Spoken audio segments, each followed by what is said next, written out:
Here we go! Welcome to the Nintendo Power Zone. We are a videocast/podcast dedicated to bringing you the best Nintendo-related topics. As always, I'm your host, NyceOne, and joining me is my illustrious co-host, the King blooz. Welcome back, man. It's always good to be back. It is the day before Valentine's Day, February 13th. Nintendo just launched a Direct. I am wearing a bright red shirt, for those of you in the visual version of this, to celebrate the festive holiday tomorrow. Happy Valentine's Day to you all. Yes. But Nintendo gave us a great Valentine, I guess. Nice, long 35-minute Direct.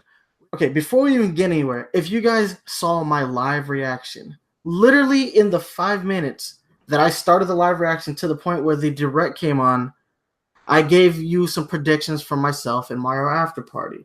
Now, not for nothing, we weren't very on the mark with those predictions. They were, some of those were like completely off base. Like, we got no mention of those things. But there was one thing I did mention literally right before the Direct, is that it's time for Super Mario Maker 2. And how does Nintendo start their Direct?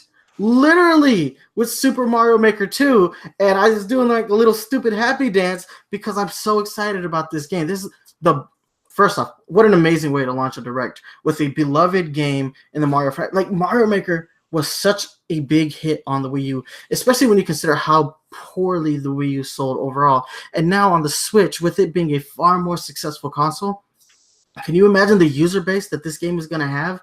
And there are so many new additions. And I was talking to Mario After Party, and we were talking about the fact that there are Super Mario 3D World assets in the game. Now, Nintendo didn't show it, but does this potentially mean that we could take this and use that 3D aspect ratio that we had for that particular game?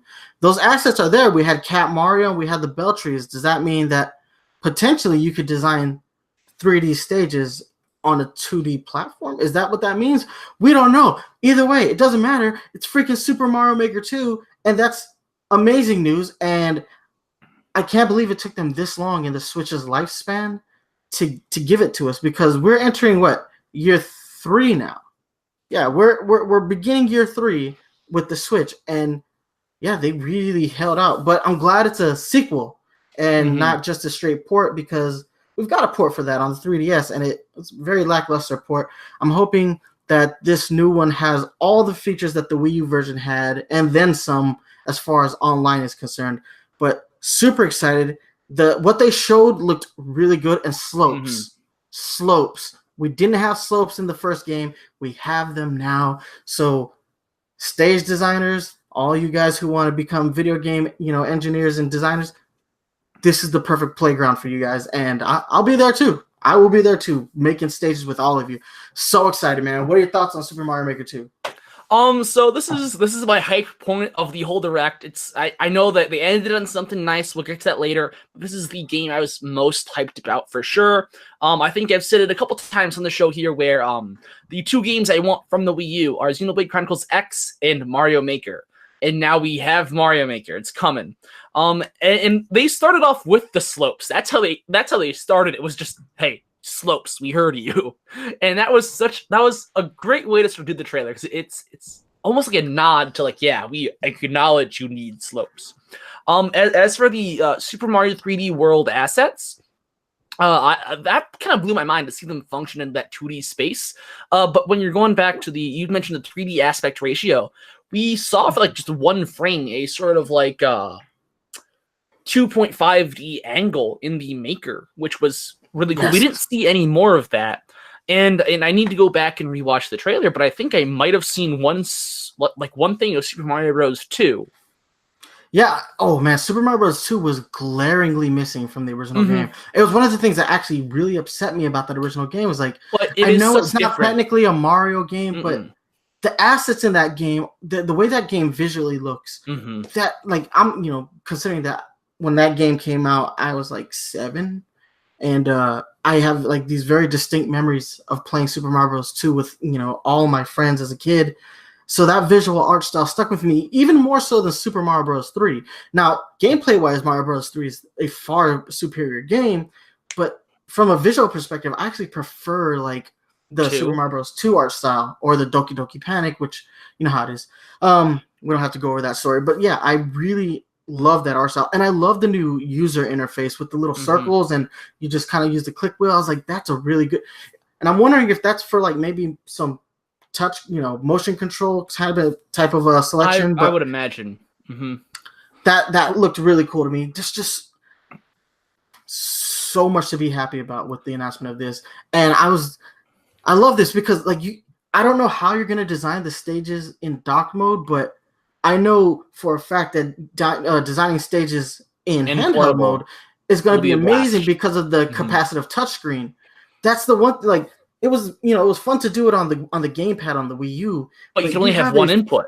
Yeah, exactly. But now you have a far more 10 whole fingers. Yes, you can do a whole lot more with that capacitive touchscreen, and it's going to make a huge difference in how well and easily you can design the stages. Like this game was born to be on the Switch, and yeah, I'm bummed that it took this long to get it, but the end results speak for themselves. We're getting Super Mario Maker 2 on the Switch, and that's a huge announcement. And if you're not down with that, I don't know what to tell you. But I hope they do enough different with the game so that people don't sit there and do what they did with Splatoon 2. Oh, it's not really a sequel. It's kind of like a upgraded remake. I don't want to hear that. I hope they differentiate this enough out the gate, and I want continued support, and I want all the amiibo functionality to come back.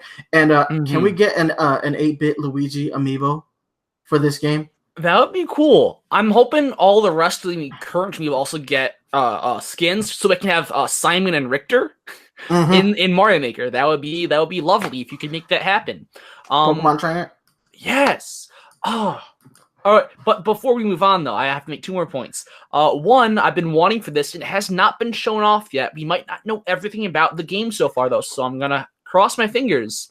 But 4-player Super Mario Maker.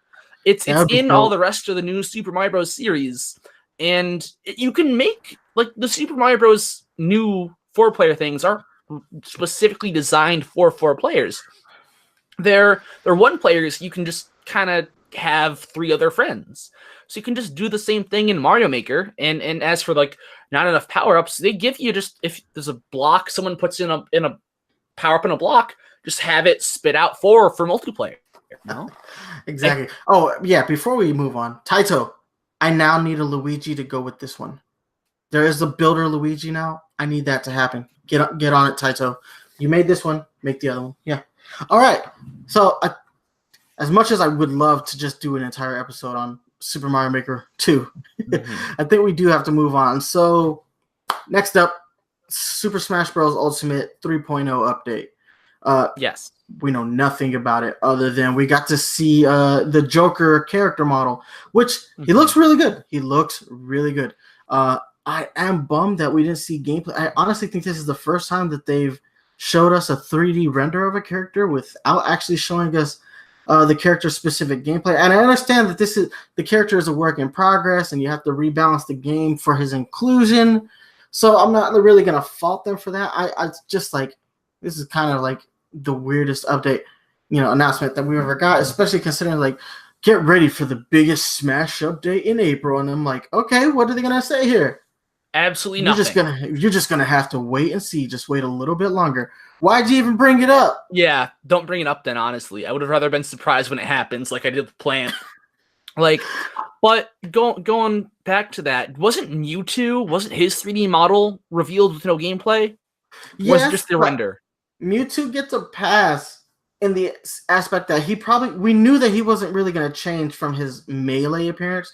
And I don't actually think the character I don't think his moveset significantly altered between melee Shadow Ball no longer damages when you're charging, and I hate that. Okay. They should have. I'm very upset about that. Yeah, but his changes were very minimalistic as far as how he fundamentally plays. Yes, other than Shadow Ball. Shadow Ball was the one glaring thing that I was like, you can't do this to Mewtwo. The worst part about the Joker reveal was he was there, but we didn't even get his face revealed. And that I was we just looked at him from behind, and I'm like, that's cool, trench coat. I don't know, it was weird. Like I said, I don't really fault Sakurai and the team, and I know that they talk about how difficult it is to implement new characters into the game. It's actually like they have to like redo everything. Yeah, they have to redo everything. So it only makes sense that it takes them a while to do it. And I didn't expect anything pretty much until the character was coming out, but to not have like just to do that weird reveal, like it was very un-Sakurai like, and it makes sense because he wasn't in the direct at all. Normally when you get a character announcement for Smash, there's Sakurai, there's the whole here comes a new player or challenger, all that. And this was just odd. And then we have a new update coming out, but we don't know anything about it, so we can't tell you anything. But there is an update, and we're not ready to talk about the app yet either that we're developing for the game. So it is what it. I thought it was a really weird way to break up the Direct. I wouldn't even include it, honestly, and it's in my list of just things that were missing from this Direct, which we'll go over later. But it was technically there. They showed it. It's just we got nothing. Fans were expecting a new reveal or just Joker gameplay, and we just got, hey, update Joker's model, kinda, and it's like, okay, yeah, like we've designed the character. That much is done.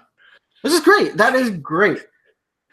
So, I think you're being a little bit too like, how we talked about transparency in the last episode. There is a such thing as too much transparency, apparently. But moving on. Box Boy plus Box Girl coming to the Switch. Now, fantastic puzzle game on the 3DS. Actually, really surprised it took them this long to come out with a Box Boy for the Switch. Really happy though, because again, same reason for Mario Maker, capacitive touchscreen, meaning that if you're playing this game in handheld mode, this game is going to be really smooth and fluid. So yeah, very excited about Box Boy coming to the Switch. And the 2-player functionality, that is amazing. Yeah, that's like something that you would think they would have at least had like some kind of like local, 2-player for the 3DS, but this is going to be the first time. And then you're going to get QB as well. So yeah, if you guys haven't played Box Boy, they're fantastic games. They're dirt cheap on the 3DS.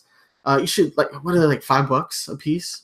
Probably. I think there's like discounts on My Nintendo too, so they're like even cheaper. Super dirt cheap. Like if you haven't played them, get on them. They are fantastic puzzle games. More challenging than you think too. Like I know what you saw. The gameplay makes it seem like it's like super easy, but it gets more difficult as it goes on. And 270 stages is a whole lot. Yeah. Definitely. I've only played the first one, and I wished it was kind of longer. So 270 will keep me occupied. Plus with QB, right? That's QT. Yeah, QB. Okay. QUBY QB. Okay, yeah. He's gonna add so much fun being just so oblong. Yes. 2-player. It'll be a great couples game to play with a girlfriend or boyfriend for sure. Yeah. Oh no, that looks like the perfect like. There were a couple games, and we're going to get to the next one pretty much immediately after. There are a couple games that got announced today that me and my fiance, we love to play puzzle games together. But most of the time, those are single-player experiences where she's kind of like helping me solve the puzzle, but she's doing it verbally. And we still have a lot of fun doing that, but it's a lot less interactive, and it would be more helpful if she could actually participate in that, which is why Snipper Clips was like a super fun game. But because of the type of like coordination that game required, we couldn't really work it together. But a game like Box Boy and Box Girl, I think, will have a much more significantly easier time playing. And moving on to our next like couch co-op game, I'm super excited about this. Captain Toad Treasure Tracker is getting some new DLC. Captain Toad Treasure Tracker was a phenomenal game on the Wii U. Got ported over to the Switch last year. And it's getting 2-player co-op, like couch co-op. That is awesome. Again, that was a game that we played on the Wii U together, and she would help me solve the puzzle. She was like, hey, I think you need to go this way to do it. And now you have that whole, I can just do it while you go over there and do that part of the puzzle. So you could simultaneously be working on different puzzle aspects. That's like super intriguing to me. I don't know how well that's going to work, but I'm glad it's there. And the game is also getting some paid DLC as well with additional stages, thus making this game pretty big. I mean, considering that the Switch version took out the Super Mario 3D World, stages, and added, a small number of Mario Odyssey stages, it's really cool to see that this game is getting additional content. Now, the problem is I don't know how well received this particular announcement was, just because I'm not sure Captain Toad was particularly a large needle mover on the Switch. I think out of all the ports that the Switch has gotten, that's probably the one that's the most like underrated. But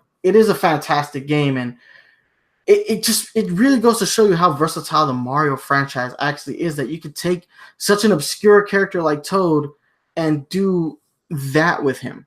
It's like basically using Toad to solve a Rubik's Cube, and those games are just fun. If you're not playing these games, I don't know what's wrong with you.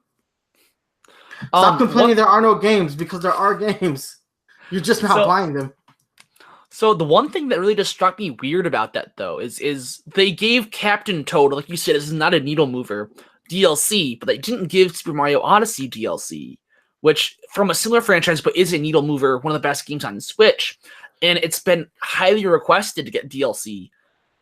Well, I don't think anyone...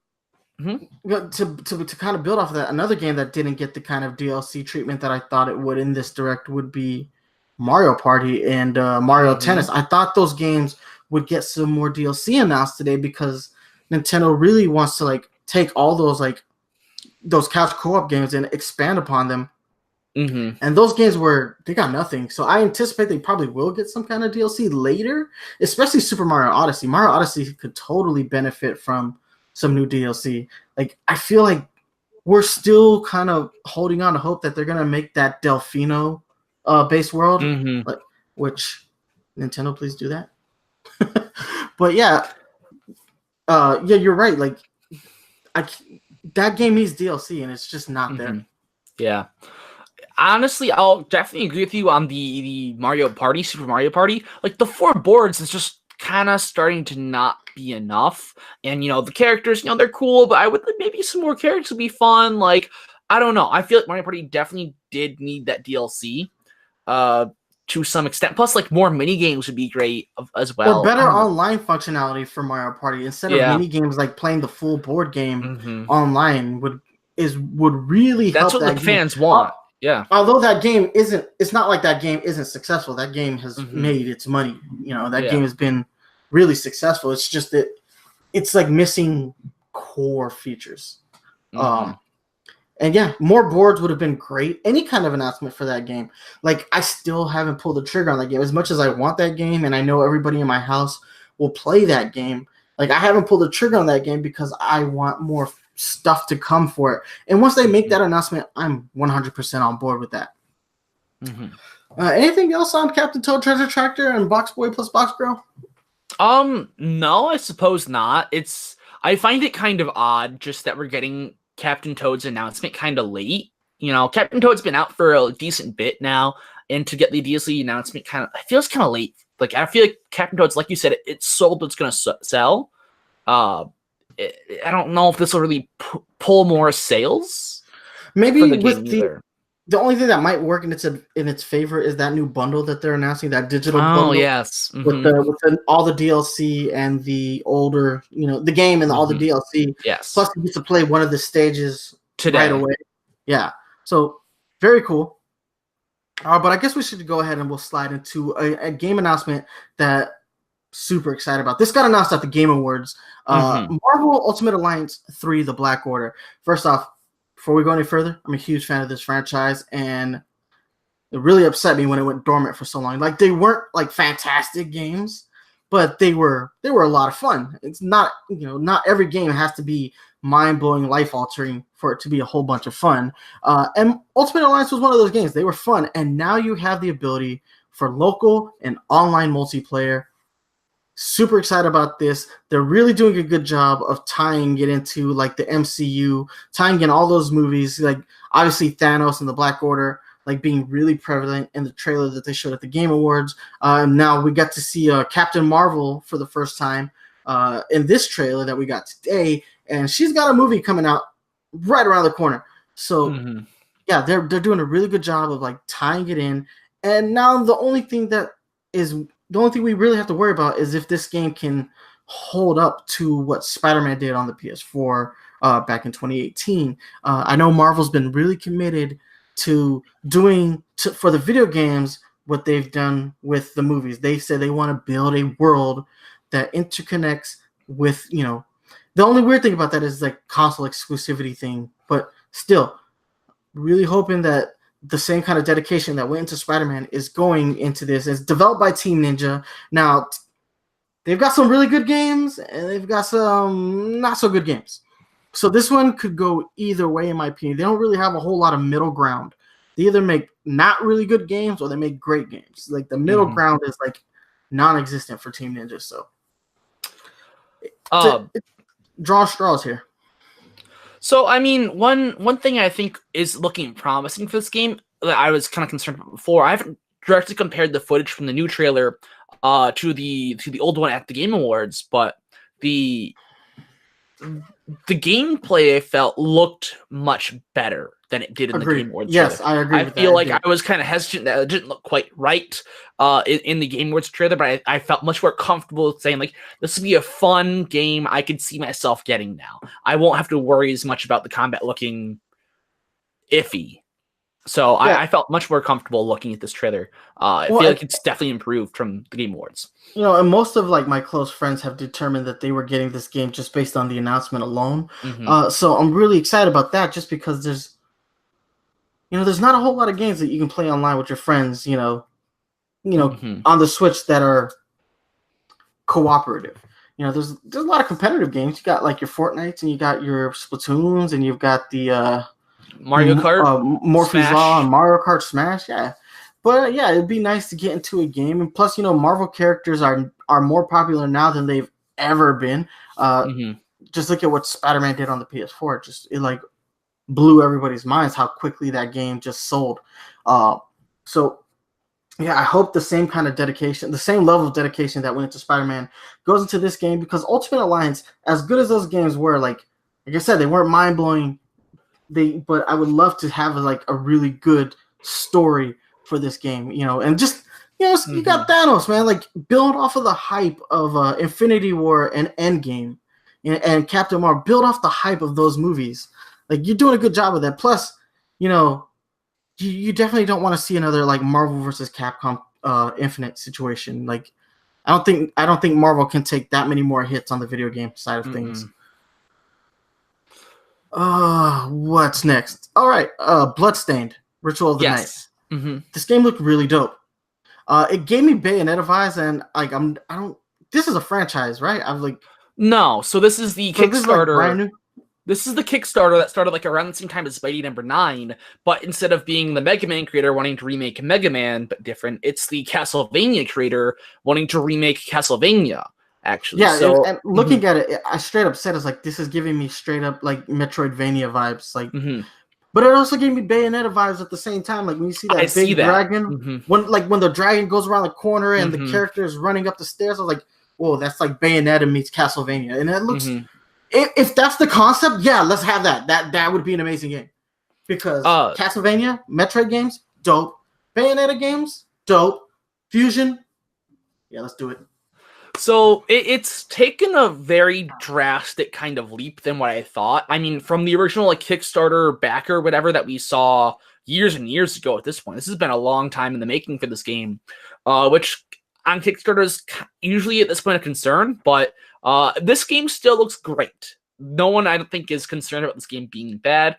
There was a demo released for it maybe a year or two ago at this point, which showed mostly 2D gameplay. So it was very surprising for me to see the more 3D like camera angles and some of those more crazy power-ups, which all look great, by the way. Those power-ups look phenomenal.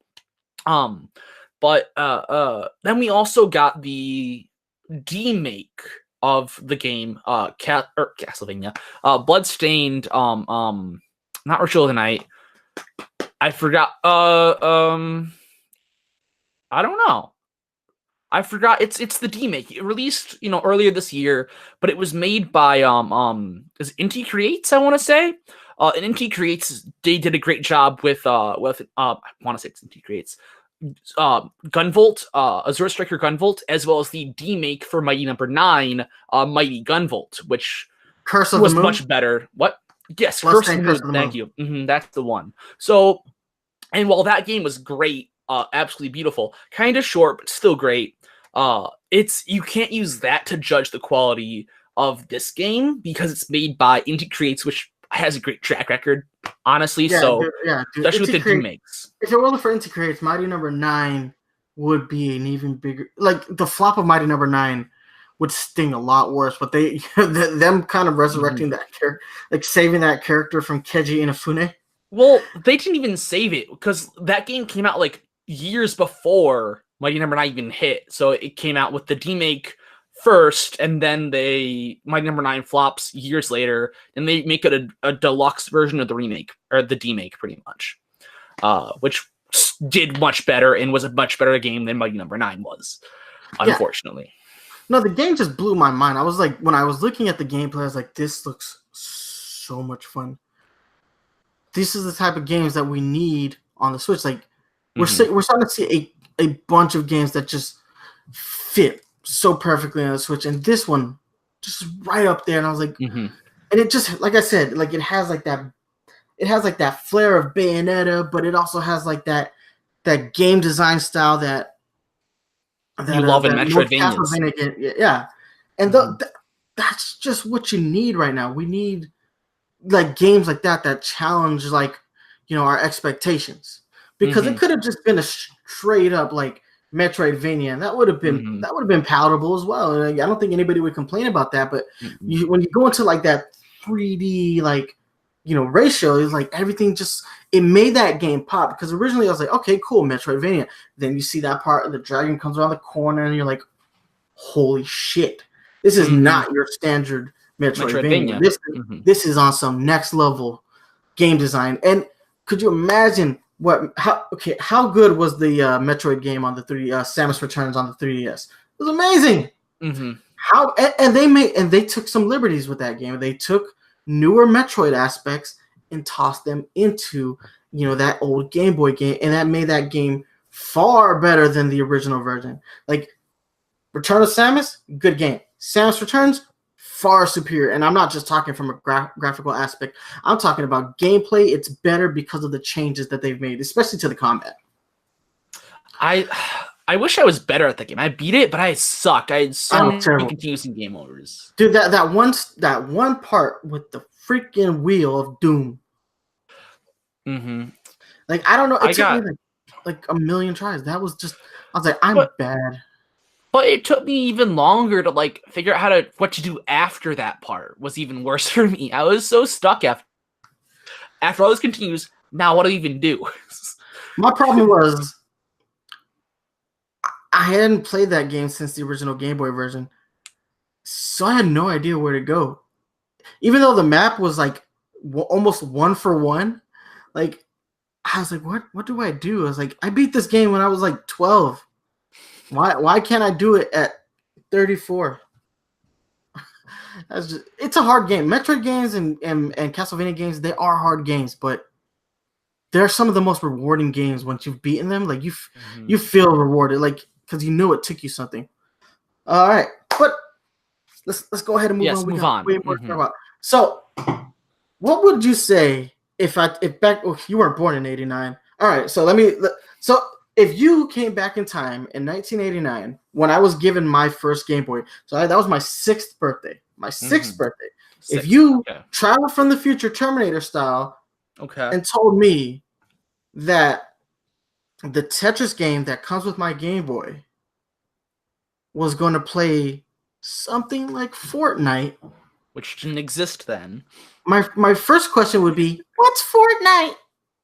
And once you've explained the whole 99 versus 1 aspect, concept to me, I would be like, you're a liar. But that's what's happening. We're getting Tetris 99, which is a battle royal Tetris style game. It's literally the Fortnite of Tetris. And for some reason, I am ecstatic that this is a thing. Like, first off, I love Tetris. I play Tetris on my phone every day. First, because it helps with my anxiety. So it helps put me in a good place. But aside from that, I have always loved Tetris. I have sunk so many hours into my Game Boy back when I was a kid, when I wasn't trying to steal it back from my dad, who was also playing Tetris. Love the fact that this is a thing. Love the fact that it's a free download. Love the fact that I can play against 99 people. It's stupid, but it's stupid in the most perfect way. Thoughts? So I'm not entirely sure if I can confirm this, but I'm pretty sure I actually heard like ages ago, back when like the whole battle royale, everyone's gonna make everything battle royale from now on, like when that whole craze was going on, like, and it's like, oh, everything will have a battle royale mode. I think people were memeing about the Tetris game getting a battle royale, and now it actually happened, and that's memes have gone too far. they listened to that and they're like, we can do this. Tetris, we can make the Tetris Battle Royale. But it's so stupid. It's so stupid, but it's so perfect. Like, how can something that stupid like just get you that? It got me so excited. I was like, why am I so excited about this? Like, I remember what it was like winning my first match of Fortnite. Like, I had a freaking meltdown. So I can only imagine what it would be like if I win my first like 99-man Tetris match. I think I'm gonna die. No, it's so stupid. The one thing that like is concerning to me is just the distribution of the trash Tetris blocks. Well, I want to say garbage previews for a second. The trash Tetris blocks. I don't know exactly how those will be divided and distributed with 99 players, and if I will get all 98 people's trash on my board, could be very concerning. It would be bad, but you're gonna have to brush up on those Tetris skills. I've been playing a lot on my phone lately. My best friend. I think I've talked about him before. He's one of the best Tetris players I've ever seen. He was like ranked number 2 or 3, just like in the local area in Puyo Puyo Tetris. And he has played not too much so far, but he's taken third. I think he only played one game. He took third in it, which was impressive for a first game. So it's super cool. I'm glad to see. I won't play it too much. I'm not that big of a Tetris nut, because whenever I play Tetris, my friend wants to play, and then I just lose. I need to practice, but I'm like, what's the point? All he plays is Tetris. I just gotta put the game on mute, playing handheld mode where he can't see you. What are you playing? Mario Odyssey? No, I don't know. It's such a stupid announcement, but it's hype. Yeah, but it's also, there's one thing that I have to kind of point out. Nintendo's versions of Tetris are always better than everybody else's versions of Tetris. Like, you had the original Game Boy one, which obviously, amazing. But then if you think about Tetris DS, phenomenal game. Tetris Attack, like Tetris 2 with the exploding blocks, like Nintendo does Tetris better than anyone. And I know that sounds like a stupid sentence, because it's like Tetris is Tetris, Tetris is Tetris. But no, Nintendo's versions of Tetris are always more fun, and this really capitalizes on that. So I'm excited for that. I'm gonna say the director of the Lumina series has recently made Tetris Effect, which is a VR Tetris game on PlayStation. And you can not only do a Tetris, you can do a dodecatris, I think is what it's called, which isn't even a word, but it's like 12 line clears. I think it's 12. I don't know. All in one. So you can do a dodecatris. That's too much for my brain. Yeah. All right. So off of a game that I was super excited about to a game that I'm just like, okay, well, I guess if you're a fan of the franchise, this might make you happy. Assassin's Creed 3 Remaster, which comes with Liberation. We did talk about this last episode as well. We did. So last week it was rumor. Last episode we talked about it. It was still in conjecture. It's confirmed today. So, glad to see Ubisoft is still supporting the Switch. Not the best game to do that with. You're figuring out a way to make Assassin's Creed 4 run through like some kind of Steam-based service, on the Switch. Can we just do that? Can we just do that instead? I'm not a huge fan of the Assassin's Creed franchise. Like, I kind of like I live that series kind of vicariously through my friends. I kind of watch them play, and every now and then I get my hands on it. But like, they're good enough games, in my opinion. Like the first few games were amazing. The more they annualize the franchise, and Assassin's Creed 3 is kind of part of that annualize the franchise like mentality. That's like where they the franchise lost its luster, and looks like Assassin's Creed 4 is like kind of really put a lot of shine back on the franchise, and then we get Assassin's Creed 3 Remaster on the Switch, and that kind of like, why? I don't know. I just can't get excited about this game. I know it's a good game. but I just can't bring myself to get excited about it because it was like a Wii U launch title. Mm-hmm. I mean, I'm kind of with you there. Yeah, but you know what? We might as well stick with Ubisoft while we're here. Okay. Something I am excited about. Starlink Battle for Atlas getting more Star Fox content. The rest of Star Wolf team is going to have their own little story mode, which, yes, thank you, Ubisoft. Can we get figures for those guys too? Can I get a Falco? Please let me get a Falco, a Falco, a Peppy, and a Slip. You can wait a little bit on Slippy, but I'll still take the Slippy one. Now, Rob wasn't confirmed, though, and I kind of want Rob to be confirmed. But yeah, super happy that this is happening. First off, Starlink has been getting support out the butt. If you haven't been paying attention to Starlink Battle for Atlas since the game came out, you're missing out on a whole lot of content. They're making a racing mode. Yes! It's the Star Fox racing we all wanted. Exactly. Retro, where are you at? Well, Retro's working on Metroid now. I mean, yeah. No, but still, like, there's been a slew of content that has, sneakily been released for this game, and this was a big announcement. This keeps showing. The more stuff that they announce for the Switch version, it just keeps adding to the fact that the Switch version, while not the prettiest version, is still the definitive edition. If you don't have this game on the Switch, you are missing out on a lot of content now. You're missing out on story content, like further story content, and the Star Wars, the Star Fox storyline that they had in that, in the main game was really good. So I expect this to be of this, equal caliber, maybe even a little bit better, because now you have like more of both teams at play, which is.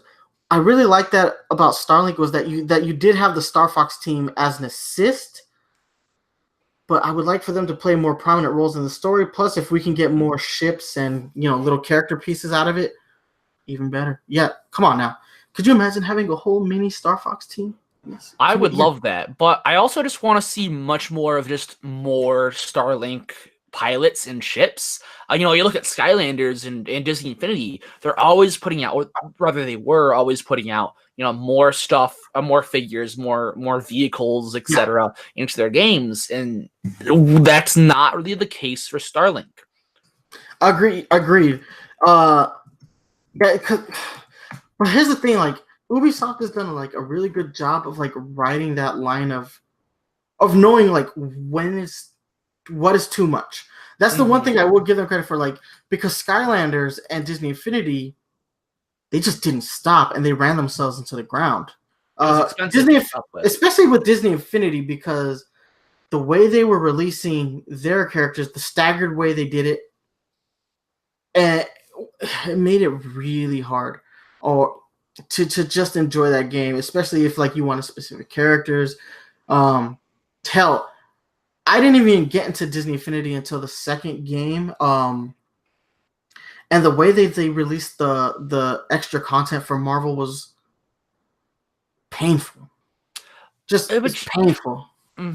But I still think it would have been great to see that revisited, just more accessible. Because, even though it's a very hard entry barrier, upkeep barrier, or etc. for that game, there's a lot of good in it. The toy box mode is great. You're seeing all these great Disney characters, and I would have liked to see that revisited. It's a shame they had to cancel. They had a lot of good content coming still too, that they just can't. What's worse about it is that like now there's a brand new toy line exclusive to Disney stores that uses that art style, which just kind of like, first off, that's brilliant, but it also like it brings back the memory that like traumatic. That's a game that I won't be able to play anymore. But I think Starlink has done a good job of like figuring out how many characters is enough. But you're right. Like at this point, like I've beaten the game.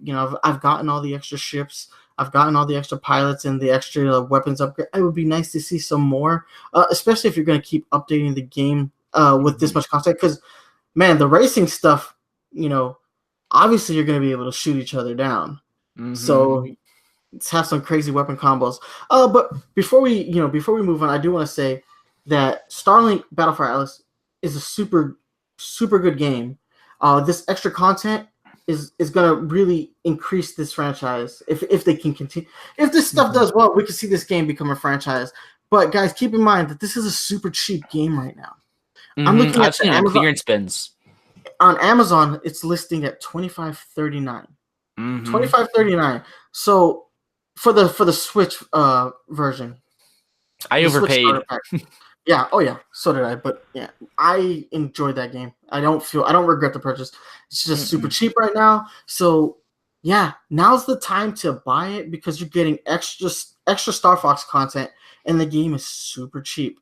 So yeah, go ahead, get the game, enjoy the game, and enjoy all this extra content that they've steadily put out for the game. Going back to Disney Infinity real quick, we got Disney Soon Party, right? That was announced. I'm sure. Thoughts? Yeah, that game is first off, I do want to say this. As little as I care about that game, another game that's going to use the touchscreen. And in a more unique way than the others. This game supports vertical gameplay. Yeah, I was very surprised. So that is really cool. So if you guys bought that Kickstarter with the vertical stand, yeah. More stuff you need to do. You have a game, ladies and gentlemen. It might not be the game you want. It might not be the game you need, but you have a game that plays in vertical mode out of the box. Yeah, it's a silly game, but yeah. I mean, the Switch has been a runaway success. It's not surprising to see like a mobile style game make its way onto the Switch. I'm actually surprised that there aren't more mobile based games. Like, how easy would it be for Nintendo to port Dragalia Lost or Super Mario Run or any of their Fire Emblem Heroes? How easy would it be for them to take those mobile games and put them on the Switch as Fire Emblem specifically, I think would make a crap ton of money on the Switch. I mean, that's the most successful game they've had, in the mobile space. I want less gotchas on my Switch. If I'm playing my Switch, I don't want gotchas. Yeah. I'll pay $60 for the game and just get every single character. I will do that. Oh, but like Dragalia Lost, out of all the games that Nintendo has on its mobile, I feel like Dragalia Lost could really benefit from a console iteration. So yeah, it's I'm not surprised to see a mobile game on the Switch. I'm just more surprised that it's like a really strange one. It's like a Candy Crush style game on the Switch. But hey, if Disney Soon is like oddly popular, like really oddly popular. I don't get I guess I don't know. I think it's a little too kawaii for me. Like, I'm not into that whole style. If it falls to a good price, I will probably pick it up just because there's at my local arcade, there's a Soon machine. You can win the toys, and I want to play, but I'm like, I don't want to waste money playing and not knowing what I'm doing, because I don't know what I'm doing with that game. So I can learn the game on the Switch and then be like, okay, now give me all those toys in that machine. I'm coming home rich. You're muted. Yeah, I see that. At least my computer at least gave me the notification. Hey, you have to unmute yourself. Yeah, like, hell, I don't know. Maybe if it gets down to something like $4.99, I can see myself getting that as an impulse buy, just something to play on the go. And it is like, it's got party games like air hockey in case you wanted that. It's weird. Disney's whole like video game initiative has been weird ever since they stopped making their own games. Like, we don't need to get into the whole Star Wars thing. No, we can stop with just Infinity and Soon. We can just stop there. Yeah. So let's go ahead and talk about Hellblade: Senua's Sacrifice coming out on the Nintendo Switch. This is a massively popular game. This game won so many awards, and we're gonna have our own version on the Switch. Now it's 2 years too late. Well, no, I don't want to say it's too late, but it's 2 years later, and I think everybody who was gonna play that game played that game on the PS4, Xbox, Steam. But if you haven't played that game, this is definitely going to be a game if you're into like stuff like Norse mythology and a whole lot of like in-depth character like study. Like, for real, this is a really in-depth character study of a game. This game explores psychosis, like to a grand degree, that to the point where they actually have people who suffer from psychosis like describe their symptoms, and then they found a way to try to, they did their best to implement that into the game. Didn't this game get like nominated for like Impact Award in the 2018 maybe or 2017? I'm pretty sure this game got put up there for like the Impact Award, or was nominated. Now, if you think about that, the games that normally get nominated for Impact Award at the Game Awards, those games explore some really deep like topics. Like you had that one game where the guy described what it's like to have a child born with cancer and how the family dealt with that, and it really, you just dive into the minds of these characters. And Hellblade, Senua's Sacrifice, does the same thing through something as terrifying as psychosis. And the game really, a lot of people love this game. Look at the award list for this game. It's tremendous. So this is a really good get for people on the Switch. I'm wondering if the impact might be lost playing in handheld mode, though. This is a game that I feel like handheld mode is a detriment, because it's such a serious topic, and it's like the content is like so mature. I feel like you might lose something of that by playing it in handheld mode. And I know people who a lot of people I know exclusively play their Switch in handheld mode, so I don't know how that's going to work. I mean, so I'm going to instantly counter your first point here. I wanted the game. I never got it, never played it. And now I have the opportunity to do so on Switch. So I will do so. And so that I'm already proving you wrong. Not everyone who wanted it got it. Boom. Easy. Okay, yeah, no, I guess, yeah, I just feel like, the majority of people, like I think the vast majority of people got You're probably right. On what they would deem superior hardware. And yeah. I know I used air quotes. If you're listening to the audio version, I use air quotes. But I'm more in the sense that I was, the irony is that like you see the Switch is pulling like some major titles out of his ass from the superior consoles, because this is a PS4, Xbox One game on the Switch. Next up, a sort of spin-off of Undertale. Yes. Deltarune. I don't know Undertale. Like, I am not a big Undertale fan.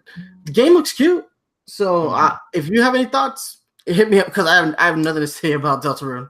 So Deltarune is, first of all, it's an anagram of Undertale, in case you do not know. Anagram, for those of you who do not know, is a scramble of words to make a different word using the same letters in the first word. So if you scramble the letters in Undertale, you get Deltarune. It's fun. But so I don't know. So I guess Deltarune has the first chapter already came out on every other system a couple months ago, maybe a month or whatever ago. And it was met with a lot of positive reception, especially from Undertale fans. We got a lot of new characters that seemed to really like in the new games, as well as returning characters who are kind of just oddly different by the looks of it. I am not too big into Undertale myself, but a lot of my friends are, and I'm familiar enough with it. So I'm not entirely sure what they were advertising here, though. I think what they were saying was that you can get it if you've beaten Undertale that you own on Switch. You can play the first chapter of Deltarune on your Switch now, but you can't buy Deltarune like separately, at least the first chapter. I think it's you buy Undertale, you beat Undertale, you get Deltarune. It's like a free add-on to your Undertale purchase on the Switch, is my assumption. Well, so far it says it's free. From the article that I'm looking at, it says it's free on the Switch. But I haven't had a chance to download any of these demos or any of these other things. I've had a really busy day today. So yeah, as soon as I'm done recording, I'm going to download every demo that got announced. So Yoshi, Undertale, Daemon X Machina. Yoshi, Deltarune, Daemon X Machina. Something else was announced. Oh, Tetris 99. Yes, I'll be downloading all of them. You can also get the Pokemon Let's Go Pikachu and Eevee demos as of today, I believe. So weird. But yeah, if I hadn't already bought both of those games. I mean, for those who need the demo, haven't gotten it yet, it's there. I'm kind of wondering if I would shiny hunt in the demo, maybe, and then am I able to transfer that over to my existing main game? I'm curious on that aspect. That'd be actually really cool. Mm-hmm. So next up, guys, I know we're going completely out of order from the way they show things in the rest, but yeah, we're kind of just talking about these as we feel. Yoshi's Crafted World. Yoshi's Crafted World. Best looking version of the game we've seen thus far.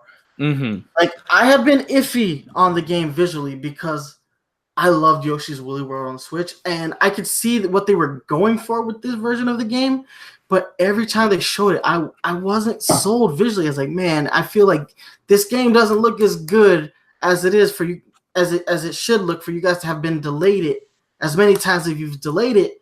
But today, I was like, it was like that moment where Nintendo said, shut the fuck up. We got you. Sometimes I just have to, just take myself. I just need to listen to that little Nintendo voice that says, shut the fuck up. This is one of those times. Game looks phenomenal. It really does. First time I saw this game, and I was blown away by the visuals. The art design from Good Feel is amazing. The way they did this game looks so good. It blows Yoshi's Woolly World out of the water. Just blows it out of the water now. And I don't know why I love the little costume so much. I don't know why. Especially the Labo piano. The little Labo piano costume was amazing. Yo, they mind blowed me though, because a couple of episodes ago I said there needs to be Labo support for this game. When they showed that little Labo costume, I was like, yeah, they had a Labo support, and then there's like, no, it's just a costume. I was like, you bastards. But you know how many Labo kits I would have bought? I would have bought every Labo kit if they were compatible with Yoshi's Crafted World. But the game looks really good, and Yoshi's Woolly World was a good game, and this game looks better. So, are we finally gonna get like a truly good successor to Yoshi's Island? I think we might this time around. So I think you nailed it on the head, but it just looks impressive now, which is great. I think a big part of that is we finally saw more stuff to it. So we saw, different worlds. We saw like a river world. We saw a race car world, and there are things that we haven't seen yet, and they look fun. They look different and unique, but also they pair really, really well with that whole handmade, crafted style. Where you have, all the are the airplanes or rockets, but they're like airplanes or rockets flying behind clouds, and you shoot them down. Yeah, it looked a lot like Little Big Planet in that part. But what really threw me off was what really was like, yes, I can't wait, was the moment where they go into the third person view and you're there and Yoshi's in that like crane and he's like going to attack a group of like enemies. I was like, what is that? Yeah, this isn't a Yoshi game anymore. This is something new, and it's unique, and I like that. They're doing something different with the series. It's not just a solely 2D platformer with a bit of 3D mixed in. It's got a whole variety of gameplay elements in it now. Yeah, it looks like a completely different game than what we saw back in like 2017. This is it doesn't even look like the same game at all. Not from a visual standpoint, not from a gameplay standpoint. This game looks 100% different, and hell, it looks like it might be worth the wait, man. It really looks like it might be worth the wait. And that's what that's what I've been wanting from a Yoshi game for so long. Like, as much as I love the Yoshi franchise, it doesn't always deliver. Like, out of what? New Island was kind of disappointing. Oh, dude, because the music in New Island was so terrible that it makes the game almost unplayable. It wasn't just the music for me in that, though. Like, it was just kind of underwhelming as a game, which I loved the original and I loved DS.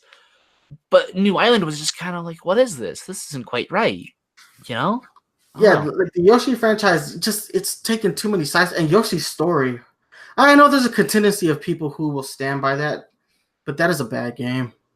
Like, that is a bad game. And I know we've said it on this show, Nintendo doesn't really make bad games, but that is a bad game. It's actually a bad game. I'm not going to argue with that. I could... But we're not talking about this game right now. We got to talk about the new one that looks absolutely amazing. Crafted World here. Yeah, Crafted World. Now, there are a couple things about Crafted World that bum me out. No new amiibo. And no word on amiibo costumes. Like, I'm just going to assume that they are there. But it would have been nice to have that confirmation because there was something fun about scanning all your amiibo to get like a Mario skin on your fluffy Yoshi. I agree, but also I feel like they're gonna not do that this time because they have the little handmade cardboard outfits, and I don't think they can necessarily do that with the characters as easy as they could with like a house or a laptop piano. True. So I think it's possible, and if they do it, I'll be delightfully surprised. But I don't have my hopes up for a lot of amiibo support here. True. All right, so I do want to talk about these 3 games as one. Final Fantasy IX, Final Fantasy VII, and Chocobo's Mystery Dungeon, all getting release dates. All of them amazing games in their own right. My problem with the announcement of these games is that one of them or 2 of them is going to get lost in the shuffle. They are coming out too quickly. So you have Final Fantasy IX came out today. It's available right now. It's $20.99. It's a steal. That is a good game. It is a really good game. Zidane is one of the best Final Fantasy characters, period. If you disagree, fight me. But then you have Chocobo coming out next month.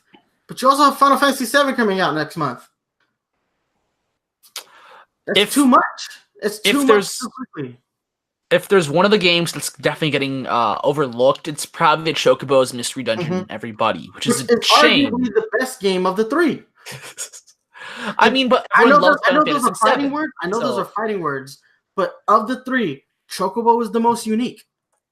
It's the most unique, and I love a good Mystery Dungeon. So I'm definitely getting it, but it's probably going to be overshadowed by most of the main. Exactly. That's the thing. Like, I see myself buying all 3 games, especially at that price point, $20.99. That's an amazing price point. So 3 games, $60. The problem is that these are 60+ hour games. All of them. Yeah, you're just something's going to get lost in the shuffle. I mean, specifically with Final Fantasy VII, you could get stuck in that game for days, weeks, months. Man, the first time I beat Final Fantasy VII took me like a year and a half. Like, I'm like, no lie.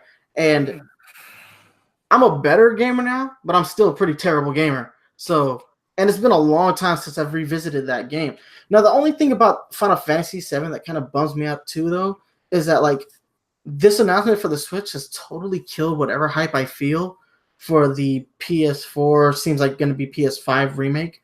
Like, if I can just play the game when I want in handheld mode, it doesn't matter how good you make the game look. I'm gonna opt for the version that's most readily available. Okay.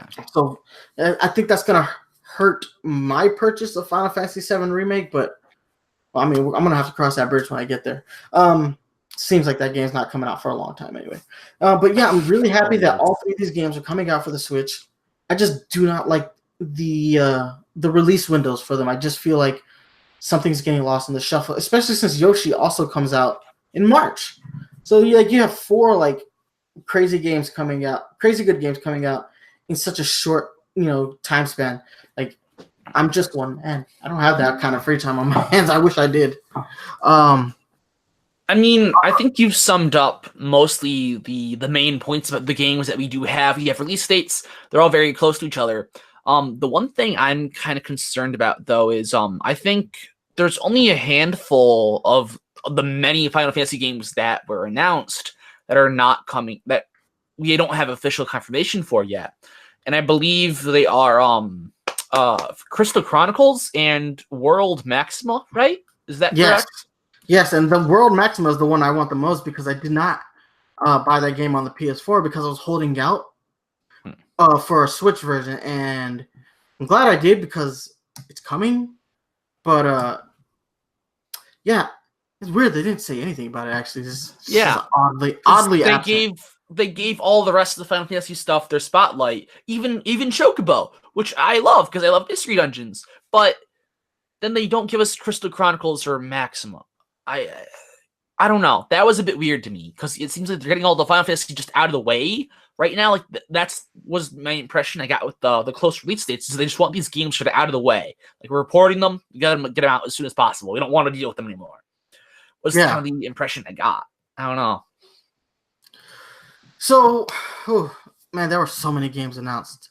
Dragon Quest 11. Let's keep all the Square stuff together. Enix. Mm-hmm. Yes, Dragon Quest 11. Oh wait. There is a much more. There's more to this title. I want to get the title right. Dragon Quest 11: Echoes of Elusive Age S Definitive Edition, right? Yes, thank you. That is a mouthful of a name. It is, yes. Dude.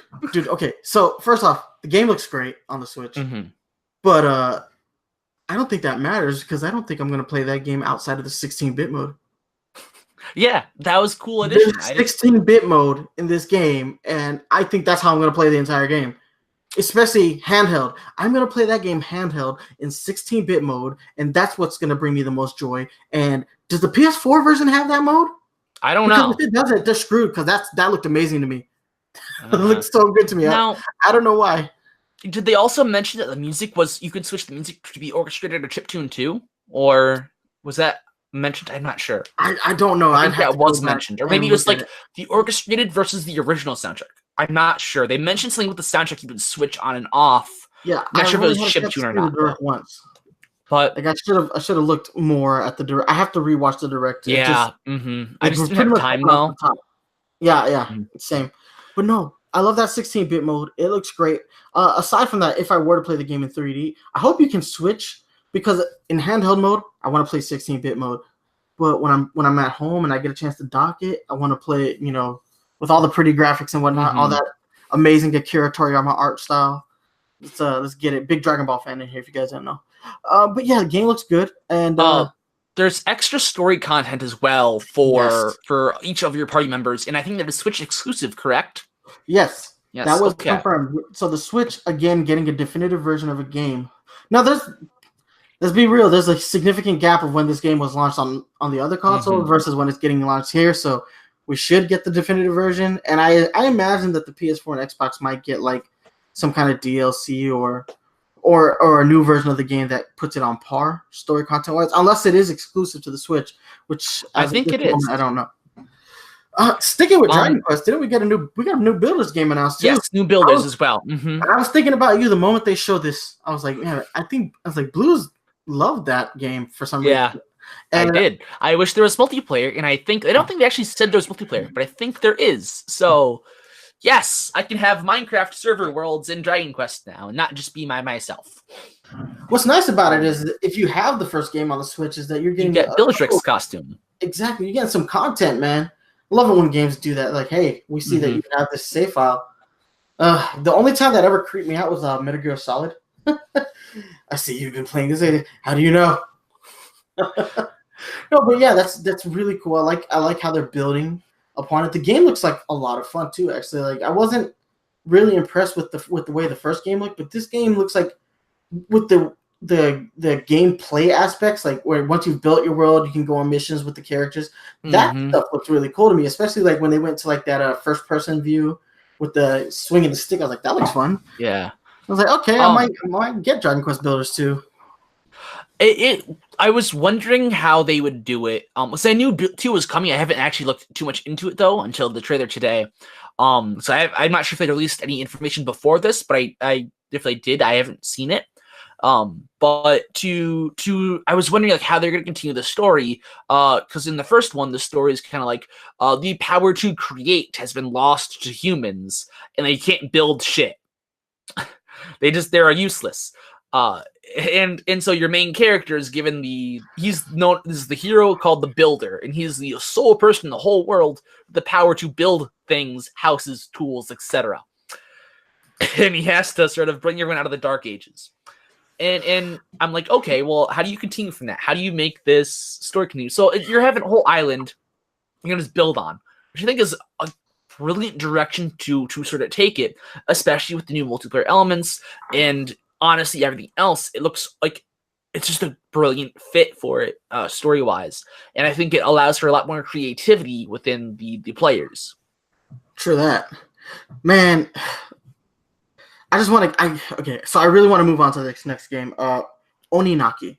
I think this is the last game that Square announced. This game looks dope. This game, first off, I thought about Jaden when they were talking about this game. I was like, man, poor Jaden. He couldn't be on today's episode, and I know like he's like super steamed because of it. Because this Nintendo Direct really reached out to like fans like him. Because not for nothing, Jaden's straight weeboo, and like I'm sorry, Jay. Like, don't take that personally. It's just you are. I love you, man. But still, no. Like, he loves JRPGs, and this is another one from Square Enix, and this one looked good. Like Square support of the Nintendo Switch since Octopath Traveler. Like, yeah, I need other game developers to get on board. Talking to you, EA. No, but Oninaki, this game looks dope.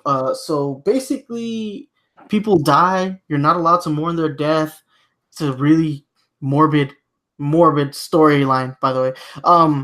But then you have the power to basically save their souls. And then when you do that, they join you like Pokemon, and you get more like Shaman King. Have you ever read the manga Shaman King? I'm not sure. Okay, I don't think so. No. So the basic premise of Shaman is like these shamans can take the spirits of dead people and use them as use their bodies as conduits for them so that they can fight. Okay. And I see like the Shaman King like influences there. So basically when you save a spirit, you basically become the spirit's conduit, and it allows you to attack. You get special attacks by using the spirit of the dead person, and that looks really cool. And basically if you don't save spirits in time, they become monsters and you have to fight the monsters. Character designs look really good in this game. Graphically, this game looks really good. It's got a nice art style to it. Kind of gives me a little bit of a Xenoblade vibes. Just a few, not a whole lot, not like too much, but like I definitely see a little bit of like Xenoblade Chronicles 2 influences in this game. But it looks nice and it looks fun. Again, just the way Square is supporting the Switch, just really, really blowing my mind. And I haven't really thought of Square as like Square for me had their heyday in the late 90s to the early 2000s, and then there was like this significant like quality drop. But it looks like when the teams that are working on Switch content are like really turning like my point of view back around. Like this game looks freaking amazing. Now it's not like the most mind-blowing game that we saw in today's Direct. I think there's a game that I want to talk about near the end that really blew my mind. But this is one of those games that I'm definitely interested in. It's something I'm going to keep my eye on. I hope they release a demo for it. Similar, I want them to do what they did with Octopath Traveler. I want a demo, I want to do a survey, and I want them to take our feedback and apply that to the game because that really worked out in their favor for Octopath. So the team that made this game also made I Am Setsuna, which is like a launch RPG that met some good success as it started true to form, back to basics RPG from Square Enix. And then it's also by the guys who made Lost Sphere, which is fairly similar to I Am Setsuna, following different story and kind of a different gameplay, mostly the similar, but then like the space you have combat in, I think, was different. I don't know. I didn't really play it. But that met some fairly bad reviews, unfortunately. And so it's by the same studio, and it looks drastically different from both Lost Sphere and I Am Setsuna in terms of combat and essentially everything else.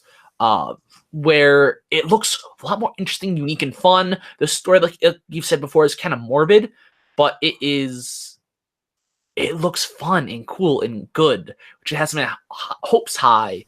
I think, after Lost Sphere, I have high hopes too. I just feel like they're going to bounce back after that, though. This is their bounce back game, and I'm excited. Sure that. Oh, man.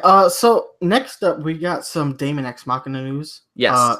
Demo with 4 missions available now.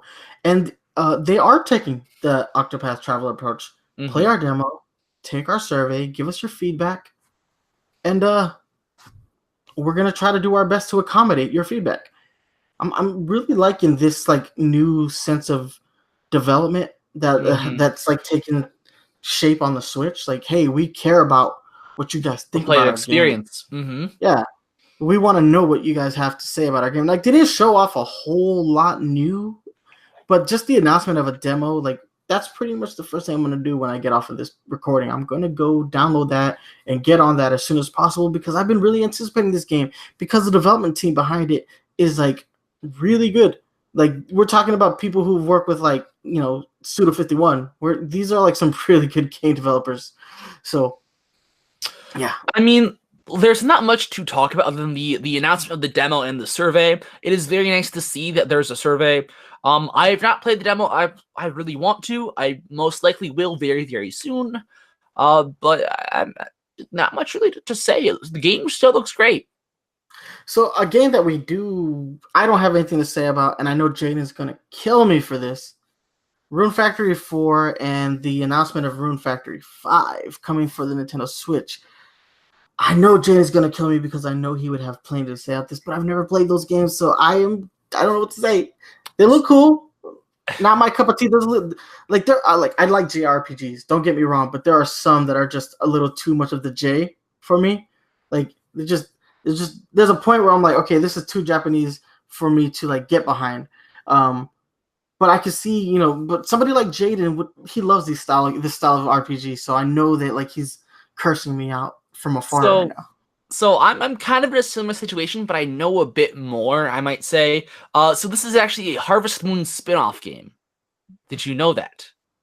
I did not. I knew that they had spin-off because like apparently another company actually had the rights to the name Harvest Moon. I know the story behind it. I just didn't know that this is what that was. Yes, so Rune Factory is if you took Harvest Moon and you added JRPG elements in combat and monsters. So if you're a Harvest Moon fan, you're in luck. Stardew Valley fan, you're in luck. If you are a JRPG fan or of some kind, you're in luck, and both will have a nice home right here. I never really got too into them because I was always like, if I'm gonna spend money on getting this game, I'm gonna get the best version possible. There's never really like a great version. I think like 4 was probably one of the better versions, but then I feel people thought it felt just a bit short, and I think this is a definitive version. It wasn't really hinted at, but I think this is a definitive version of 4 that potentially might get it right. I'm not entirely sure, but even if 4S or 4 Deluxe, whatever it was, doesn't fix everything, we do have Rune Factory 5 announcement at the very least, which I know fans of the series have been wanting this for a while. My girlfriend has wanted it for quite some time, and now she has it, so she can rejoice. And it's, I think that is really the game we're going to be looking at. We don't have any information other than the fact that it exists, though. But we at least have 4 to tie you over until then. True. All right, so a game that I kind of really want to get my hands on, Dead by Daylight. Yes. Mm-hmm. This game looks amazing for me. I don't know why. Maybe it's because I like these kind of games, like this style of game. Asymmetrical survival horror. It also reminds me of the Friday the 13th game that came out I think in 2017. Yes. Basically, you can be the heroes or you can be the villain. I mean, basically what the heroes do is run away for their lives. It's like survive. I don't know. Graphically, it's not that impressive. I will say that graphically, it's not pushing any boundaries. It kind of looks like an indie game. It might actually be an indie game. Well, on every other platform, it looks phenomenally better. It's. I'm surprised it looks this bad on Switch. Honestly, it was. I feel like looking at other games like Skyrim, Doom, I don't know that last game we're probably going to talk about, which was one, or no, maybe not the last. I don't know. We'll wait on that. But like we get a lot of these games that do push the Switch. I feel like this is very, very, very toned down from the other versions of the game. And I'm wondering if it's even performance. Because it looks great on every other system. And it looks on the Switch, it looks like a PS2 game. Yeah, it does. And it's I feel like a bit too severe of a drop in quality, but maybe it needs it for the performance. I don't know. For those of you who don't know what this game is, it is a asymmetrical survival horror. So asymmetrical gameplay where you have one player will be a overpowered horror movie villain, pretty much, and they have some original ones as well as they have famous ones such as Freddy Krueger, Jigsaw, and they don't have Jason because that's its own game. Yeah, that's the Friday the 13th title. Yeah, But they have a lot of I forgot all the other characters. They have a lot of good iconic ones as well as their own original ones. And your job as the killer is to kill or sacrifice all of the 4 players who were trying to escape. The players who escape by turning on 4 generators to turn on the exit, to power up the exit and leave before they can be killed. And it looks great gameplay wise. I've never actually played it. It's just not quite my cup of tea. I think it's great. I could see this being a great multiplayer game for the Switch, and it's already a great multiplayer game for everything else.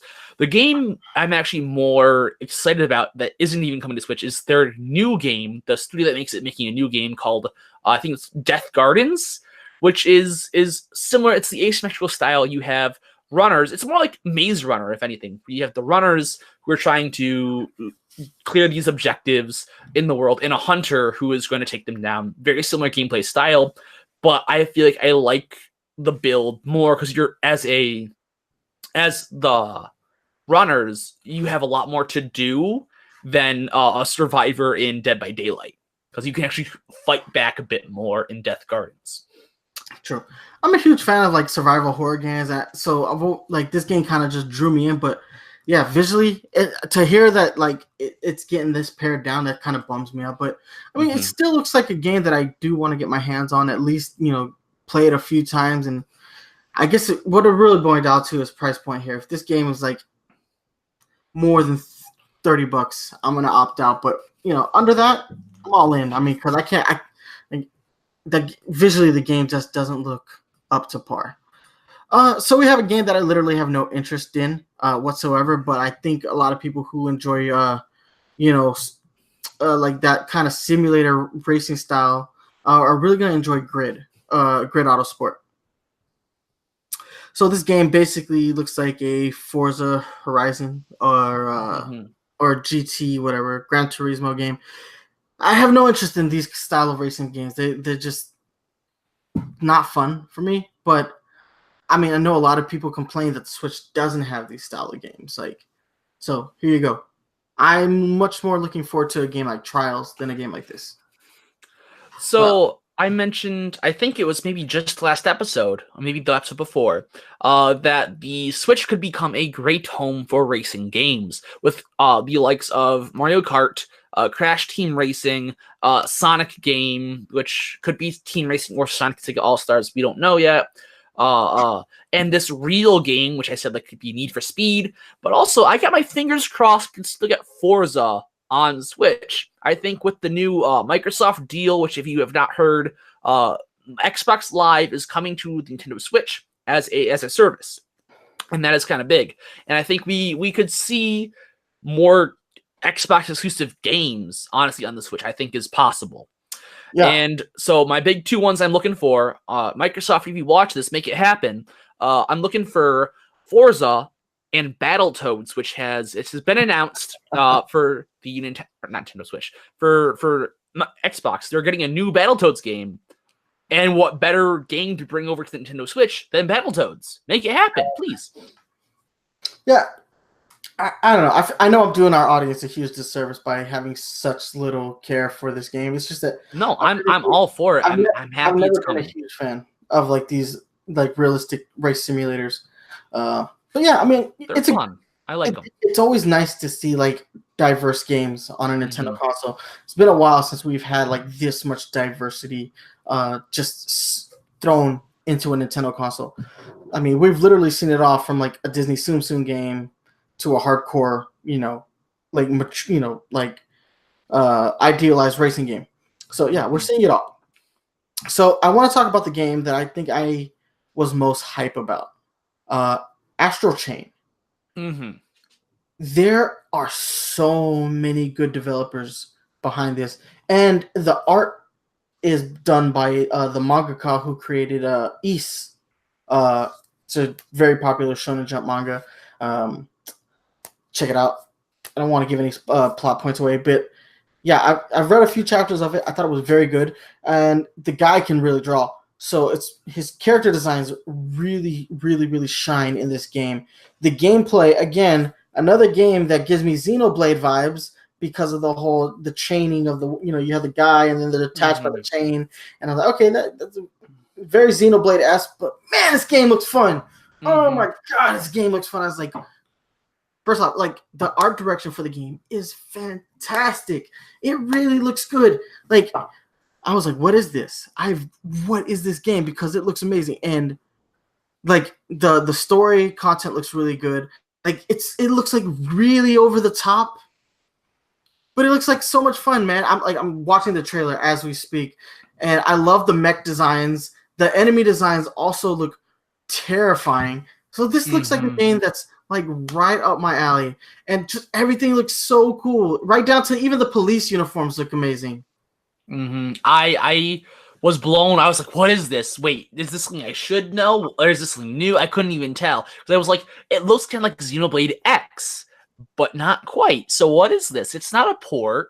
It could have been until they like did the police officer thing or something. Because like, maybe scale the visuals down for the Switch and be more of a Xenoblade X style, or Xenoblade 2 style compared to the X style. Maybe a good mid-ground.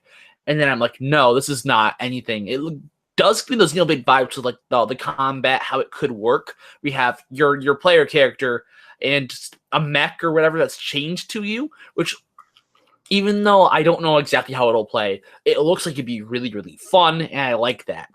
And just the way the game is designed, like I'm watching the trailer right now as we speak, and like the stage design looks amazing. Like this, so the stage design looks very like photorealistic, but the character designs really pop. So like when you see the characters walking around in this world, like they stand out a lot. Like they almost look like they don't belong there, but in a good way. I'll agree with that. Like it's like very visually stimulating, and man, like I need this game. I need this game. Yes. Like, this is my most anticipated game of this particular direct is this game. I know there's one more game that we haven't talked about yet, but this is the game that I am most amped about because it looks good and it's coming out this year. It's coming out in August. I mean, it's not right around the corner, but man, it's something to look forward to. Like I'm very much anticipating this title. Yes, it looks phenomenal. But it's made by Platinum Games, and so I'm seeing this. I'm seeing all the great work Platinum's been doing, and I'm just wondering, can we please get Nier Automata? I'll take 1-for-1 remake too. Like that's good. But also, if we can put games like this on the Switch, games like Bayonetta, like please Nier Automata. Like you can make it happen. I know you can. I know the fans want it. Please, I would be down. Platinum Games, you make good stuff. Put more on the Switch, please. When they make good stuff, they make good stuff. But when they make bad stuff, they make some really okay, that's fair enough. Yeah. Although also, I still want that canceled Microsoft game Scalebound to happen. I feel like Nintendo could probably pick that up and make it a Switch exclusive if they're on good terms with Platinum. Pretty much what they did with Bayonetta and Sega. Yeah, I think they should do that because Scalebound was the game that was going to make me buy an Xbox One, and then they canned it, and I'm like, well, I'm not getting Xbox One. Hello, PlayStation 4. Yeah, but this game just all in all, I wish we got more. That's the one thing about this is like, that was the best trailer that was in the whole direct, but they didn't talk a whole lot about the game. We got like, character designer from East and Zetman, which is also another really popular manga. Supervision from the developers of Nier Automata. I was like, so like, there's a lot of like good ingredient. There's a lot of good cooks in that kitchen right now. So, and from this particular trailer, it looked like the dish is going to be very appetizing. So I just wanted a few more, just talk about the game a little bit. You just gave us the trailer, like tell me more because I'm intrigued. So basically, I feel this is what they want. They want you to act like this. Exactly. But this is how exactly the same way I felt when they showed off Daemon X Machina at E3 last year. Like that was my favorite trailer of E3. And they didn't talk about the game a whole lot, and they still haven't said a whole lot about the game. I mean, obviously we're gonna there's a demo now, so we're gonna find out about the game. But this had that same effect on me. Like, this is the most hyped trailer, and you didn't say anything. Like it's both happy and heartbreaking at the same time, but looks fun. Man, it looks good. Like visually, one of the best looking games on the Switch, and it's not out yet. So I really, really hope that this game stays the way it is now. Like, or if not, if it doesn't get better, I hope it doesn't get worse, because the platinum games that end up sucking are the ones that get worse visually. You know, stuff happens with platinum games sometimes. I don't know what it is, but this game looks dope. Like it's got like the art sensibilities of Nier Automata. But with like the gameplay of Xenoblade and Bayonetta combined. Like there's a lot going on here, and I'm just excited about it. Let's get it. Let's get this game. All right, but I guess now we have to talk about the elephant in the room. Fire Emblem Three Houses. Thank you. Yes. The elephant in the room. We have not touched this game yet. And this is the biggest one. This is the one. We spent the most time of the direct on this. I am excited about Fire Emblem. I have been on the fence about it. I've been on the fence about it. But I saw this game and I was like, holy shit. Fire Emblem is really stepping it up. I am a little bit confused as to whether or not you can change the classes after you've picked one. They didn't really state like if I pick to teach one class, am I stuck with that class for the rest of the game? I think that's implied. Yeah, I'm not sure, but I think that is implied. Unfortunately, but basically, because if it's that way, it means you have to play the game 3 times. Yes, but it's better than having to buy the game 3 times. That's true. That's true. I'll take what I can get here. Yeah, I think they learned that. As great, maybe. Honestly, I don't think they needed to take a lesson from that, because all 3 of those copies sold extraordinarily well. Yeah. Unfortunately, and they could have done the same thing. I was worried they would do the same thing with this. Especially with the title 3 houses, like, oh, here we go again. I got $90 on one game. No, but yeah, it looks good. Visually, they're taking Fire Emblem to a place that it has never been. Story, the story has a little bit of Game of Thrones vibes, but I think that's kind of what they were going for with the way they did that opening. I was like, I think they want you to think it's like Game of Thrones-y, but then it's absolutely not, because all 3 of the kingdoms are kind of working together. But yeah, it looks fantastic, and they gave out so much story information. I didn't expect them to give out that. That could have had its own direct. With as much information, like that could have been its own mini direct with how much information they gave. I still feel like I need more, honestly, too. Yeah, that's the unfortunate thing, is that they showed a whole lot of story, but the gameplay was a little. That's the disappointing stuff, is that the gameplay that they showed was very minimalistic. But we did get a glimpse at the combat system. So it's very traditional Fire Emblem. Permadeath seems like it's back. So yeah, I don't know. I'm okay with the permadeath system. I know a lot of people do not like that, but I'm okay with it. Like, if I fuck up, I fuck up. My character's dead. I screwed up. I do like the matchmaking with the bond. I believe that's what they called it, the bond building. I did enjoy that. I was like, okay, so I wonder what's going to be edited out of the bond builder this time when they localize it. Hopefully nothing. I don't want to hear another whole gay marriage has been ruled out debacle. Like I don't think we need that to happen a second time.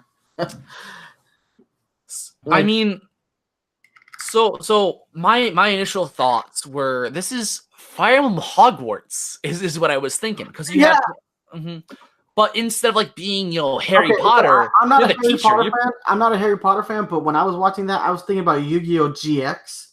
Oh yes, the one where there's the 3 houses and the colors were the same. Yeah, you're right. Oh my god, it's like Yu-Gi-Oh! GX up in this bitch, but Fire Emblem. Okay.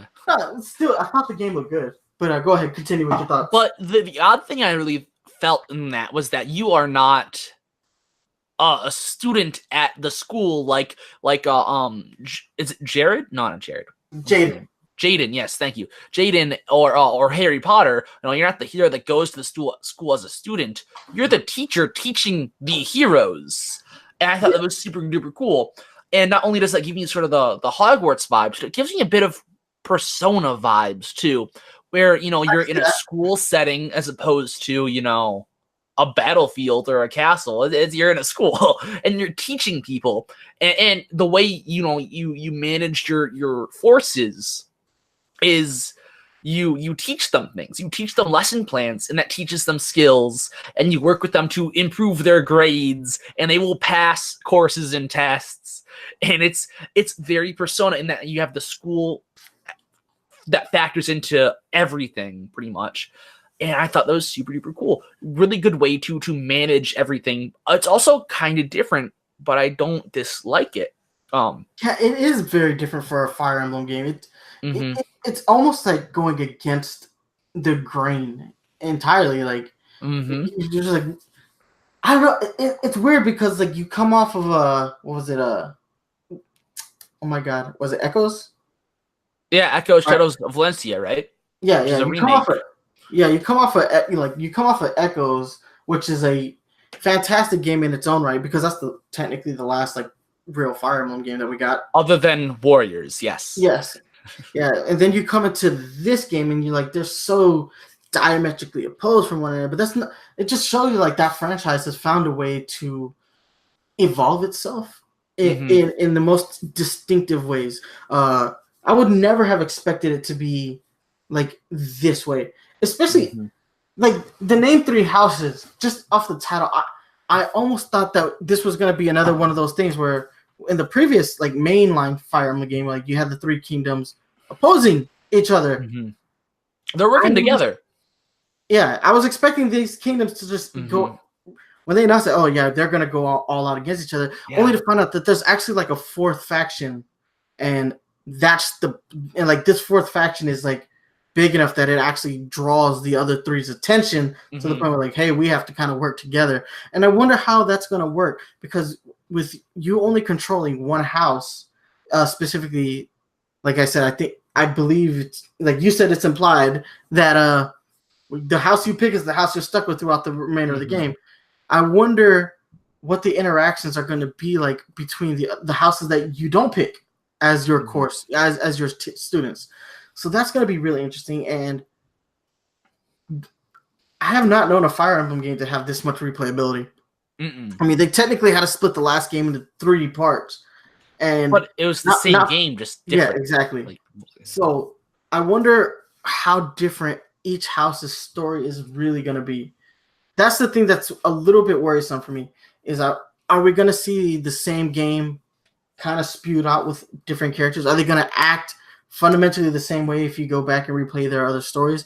Or are they all going to be super duper unique? I know they said they were going to be unique, but like how unique?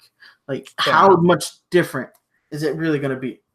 Like, are they just going to be like avatars for one another? Like, because that could make the game really boring really fast. Like, there'd be no reason to go ahead and play the other stories if that's the case.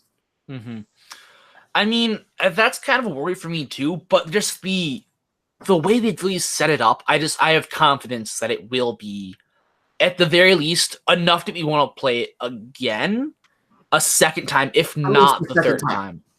Yeah, I agree with that. I would at least play it a second time. I feel like the bigger issue in that sense for me is actually the time commitment that it might take. If it's, a 60 hours to beat it once, do I want to do that another time? And honestly, that it would looks probably more be like a 90-hour game, if I'm being honest, just for one playthrough. For one playthrough. And I feel like that's my worry and my hope at the same time, but also like, is there, what's the word? If it's shorter, it's more manageable though. And it also makes it much more, it would make me enticed to actually go back and play it multiple times, which is not something you do in a Fire Emblem game. Have a short campaign to play multiple times. But I kind of like the idea of having that, honestly. Like, make all 3 campaigns that you play the main game and make that 90 hours. So I take 30 hours in each house, essentially. I don't know how that would bode for the fans, but I think that could be good. You know what's cool to me? I like the training sessions that they have. Like, I like how that looks, man. Like, because the combat in that looks really fun. And I'm like, oh, I really hope you get to control the characters while they train instead of. I hope that's not like a interactive cutscene. I want that to actually be something you play. But yeah, game looks good. Customization of the characters looks really good. The atmosphere of the game, the overall setting looks really good. And English and Japanese subtitles. What do you always good. It's always it's appreciated, yeah. Yeah. I don't know. I mean, for a Fire Emblem game, I might just stick to English just because there's so much talking, especially in those like moments where like you're bonding, and it looks like there's going to be a whole lot of that in this game. So I just want to hear it and not read it. The last Persona comparison I have, because I really want to mention this, is I'm not sure if this is the case. I kind of got the vibes, and I was already getting very, very stressed. It seemed like, this is you're running this class, and you have to figure out, which students you want to focus on training up in the school year. I think there's like a weird school year system I have to follow, and I can only tutor one student at a time, and I can choose to spend my tutoring session with this character or with this character, and it's just that was the hardest thing. Persona, I don't want to have to deal with it 3 times in a long Fire Emblem game. Yeah, don't do it to me. Like, all right. It's stressful. That's stressful. Okay, and last but not least, as far as direct announcements, this one was so out of left field. I was not expecting it, but the moment that trailer started, I knew what it was. I just knew what it was, and then they do the thing where like, we're not going to show you the character's face first. We're going to show you their lower half, and you guess. I'm like, they're not remaking this game. No way are they remaking this game. And then the lightning strikes, you see the boat, and then you get the close-up of Link's face, and I'm like, holy shit, Link's Awakening on the Nintendo Switch. Holy shit. We're talking about, hands down, one of the best Zelda titles, period. And this was a Game Boy game. And now we're seeing it on the Switch, and I love the art style. It is so cute. I was especially coming off of Breath of the Wild, which is so like jarringly different from any Zelda game that came before it. To see a new Zelda game in 2019, that's a remake of an older game, but it looks really good, and I was just so excited because I love that game, and now this new art direction that they've picked for it is perfect. It's perfect. It's minimalistic, but it looks so fantastic. I'm like, wow, I don't think Link's ever looked that cute. Move over, Wind Waker Link, because you just got beat. So I don't believe that you knew that it was the trailer from just the waves. From just the waves? Not the waves. You did not. It was the moment that the lightning struck for the first time. Yeah, when the lightning struck. That's when I got it too. I was like, wait. Okay. No. That's better. That sounds better to me. Okay. I was like, the lightning hit, and I was like, no way, Link's Awakening. But then they do the thing, they do the shoe reveal, and then they do the face reveal. I'm like, they actually did that shit. And yes, let's go ahead and get it with the Windfish. So it's I like how you started with the art style, because that was something that like was definitely the big thing you have to worry about. Not worry about, but I say worry because Wind Waker didn't do well because of the art style. You know what the bullshit about? I don't want to cut you off, but the bullshit is how many people talk shit about that art style when the game came out. And now the Wind Waker is such a it's so beloved. Yeah, it's such bullshit. All you people who say you love the game, the only thing that came out of your mouth was back in the day was this game looked fucking terrible. I mean, fuck you all. Sorry. No, but so it's I'm concerned that it looks a bit too cute for some people, especially as a remake. I feel like if it was like Link's Awakening 2, like how they had Link to the Past and a Link Between Worlds, or it was kind of a sequel, I feel like having an art style like that might go over a bit better.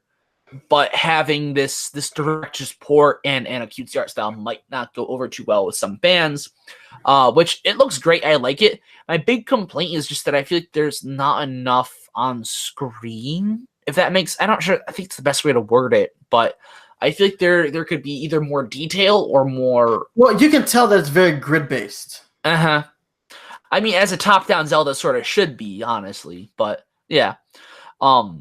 It's one thing I'm kind of wondering also is that if it's in that art style, you know, for the whole main game, are you going to get the cutscenes like we got in the very beginning of the trailer for all the cutscenes that might be in this game? I certainly hope so, because that animated cutscene that they had was really awesome. Really, that's some really great Zelda artwork. My biggest concern is actually more about the length of the game. That game is not a long game. It's not long yet. I think it clocks in at around like 15, 20 hours. Anywhere between that. It's short. For a Zelda game, especially, it's short. So I wonder if it's enough content, you know, for the Switch. And they didn't really say anything about the game. They didn't say if it's going to have new content. Hopefully they take the lessons that they learned from A Link Between Worlds and really apply them to this game. Because A Link Between Worlds is hands down the best top-down Zelda. Top-down Zelda. Agreed. Yeah, when it comes to top-down Zelda games, it's Link Between Worlds. And then I have this game coming in second, then the two Wind Waker sequels after that. Phantom Hourglass and Spirit Tracks. And Spirit Tracks, thank you. And then the originals. Well, I might have to take that. I might have to amend that. Link Between Worlds, Link to the Past, and then the other games, as I said. But yeah, Link Between Worlds was the best top-down Zelda game, and I hope they take the lessons that they learned in that game and apply them here. I don't want to see what happened to Triforce Heroes happen to this game, because Triforce Heroes, I love that game, but it took a lot of hits, and deservedly so, because of the multiplayer stuff.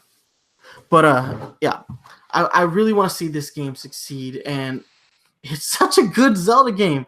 If you haven't played this game, you're missing out, man. Like, the development team behind this game, like, they really did something different with the Zelda franchise. And you should recognize, like, when you see Goombas in a Zelda game, you know there's something special happening here.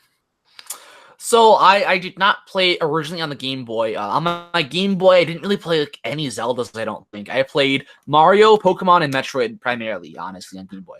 I went back and I played it when it was very, very early on the 3DS eShop. I went back and played the Link's Awakening DX on the 3DS eShop. Yes, I love the dollar version, right? Yes. And I agree, it was fairly short. I have to agree with that. And it was really, really good. But I feel you mentioned earlier that your top-down Zelda game, like, hierarchy there, your rankings, and it makes me surprised that they would do Link's Awakening, actually, because, you know, the general fan consensus seems to be, and I was talking to my friend earlier tonight about this too, general fan consensus seems to be, in terms of ones you would remake, you have Link to the Past at the top, and then your original Zelda 1, and then the rest are to trickle down, like Minish Cap, et cetera, et cetera. I didn't like Minish Cap. I actually like what's the other one? The Four Swords much more. Four Swords? I did like Four Swords, yes. I have to agree there. I was going to say I'll fight you on how Four Swords is probably better than original Link to the Past. But, oh well. But I don't want to get into that. So what was I saying here? Oh, yes. So it's a great game. It's fairly short, and it's not really one that I would expect them to remake. I'm glad they are, because it's nice that they're remaking it. But, like, the ones the fans might want more are like the original Zelda, etc. Hell, I think people would really appreciate just them doing a HD version of A Link Between Worlds. Yeah, I think A Link Between Worlds really would have, like, hyped up a lot of people, but because this one is so obscure, and it's definitely on the older scale as far as Zelda games are concerned. Like, we're only what, like 32, 33 years into, like, the Zelda franchise, and we're talking about a game that's 26 years old. It might be the most obscure outside of Zelda 2. And people don't talk about Zelda 2. But yeah, it's really obscure. So it kind of makes sense that this is the remake game that we're getting. I think the expected thing, I think when we thought about remake Zelda game on the Switch, I think the one that stood out the most was going to be Skyward Sword. I think Skyward Sword was the expectation. And this is Nintendo subverting our expectations. People expect Twilight Princess, or when I keep saying Twilight Princess, Skyward Sword.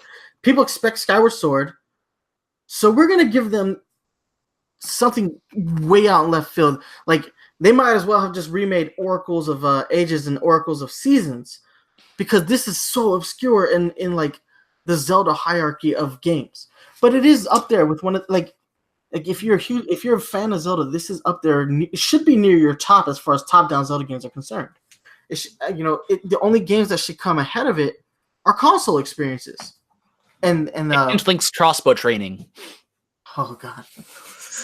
All right. Like not for nothing, that game is actually a lot more fun than people give it credit for. As a free game for the NES Zapper, it was fantastic. I loved it. Yeah. No, so so I think you're exactly right. You know, you look at the big games that they've ported Ocarina of Time how many times at this point? And it's the one they eat it up. It's the big Zelda that everyone loves. It's Ocarina of Time. People want that. And then you're looking at, we've already ported Wind Waker, we've ported Twilight Princess, obvious next step would be Skyward Sword. But the change in direction where you're giving that same light you could be giving to Skyward Sword to a lesser known game is actually brilliant, because it's getting that game the attention it deserves. And I think that's great. Well, it's just something to be said about subverting expectations as well. Like, sometimes the games that you want aren't necessarily the games you think about, like, right offhand. Like, This is a game I never would have thought I would want to replay. Like, if you're just talking about which Zelda game would you actually like a remake of, like Ocarina of Time.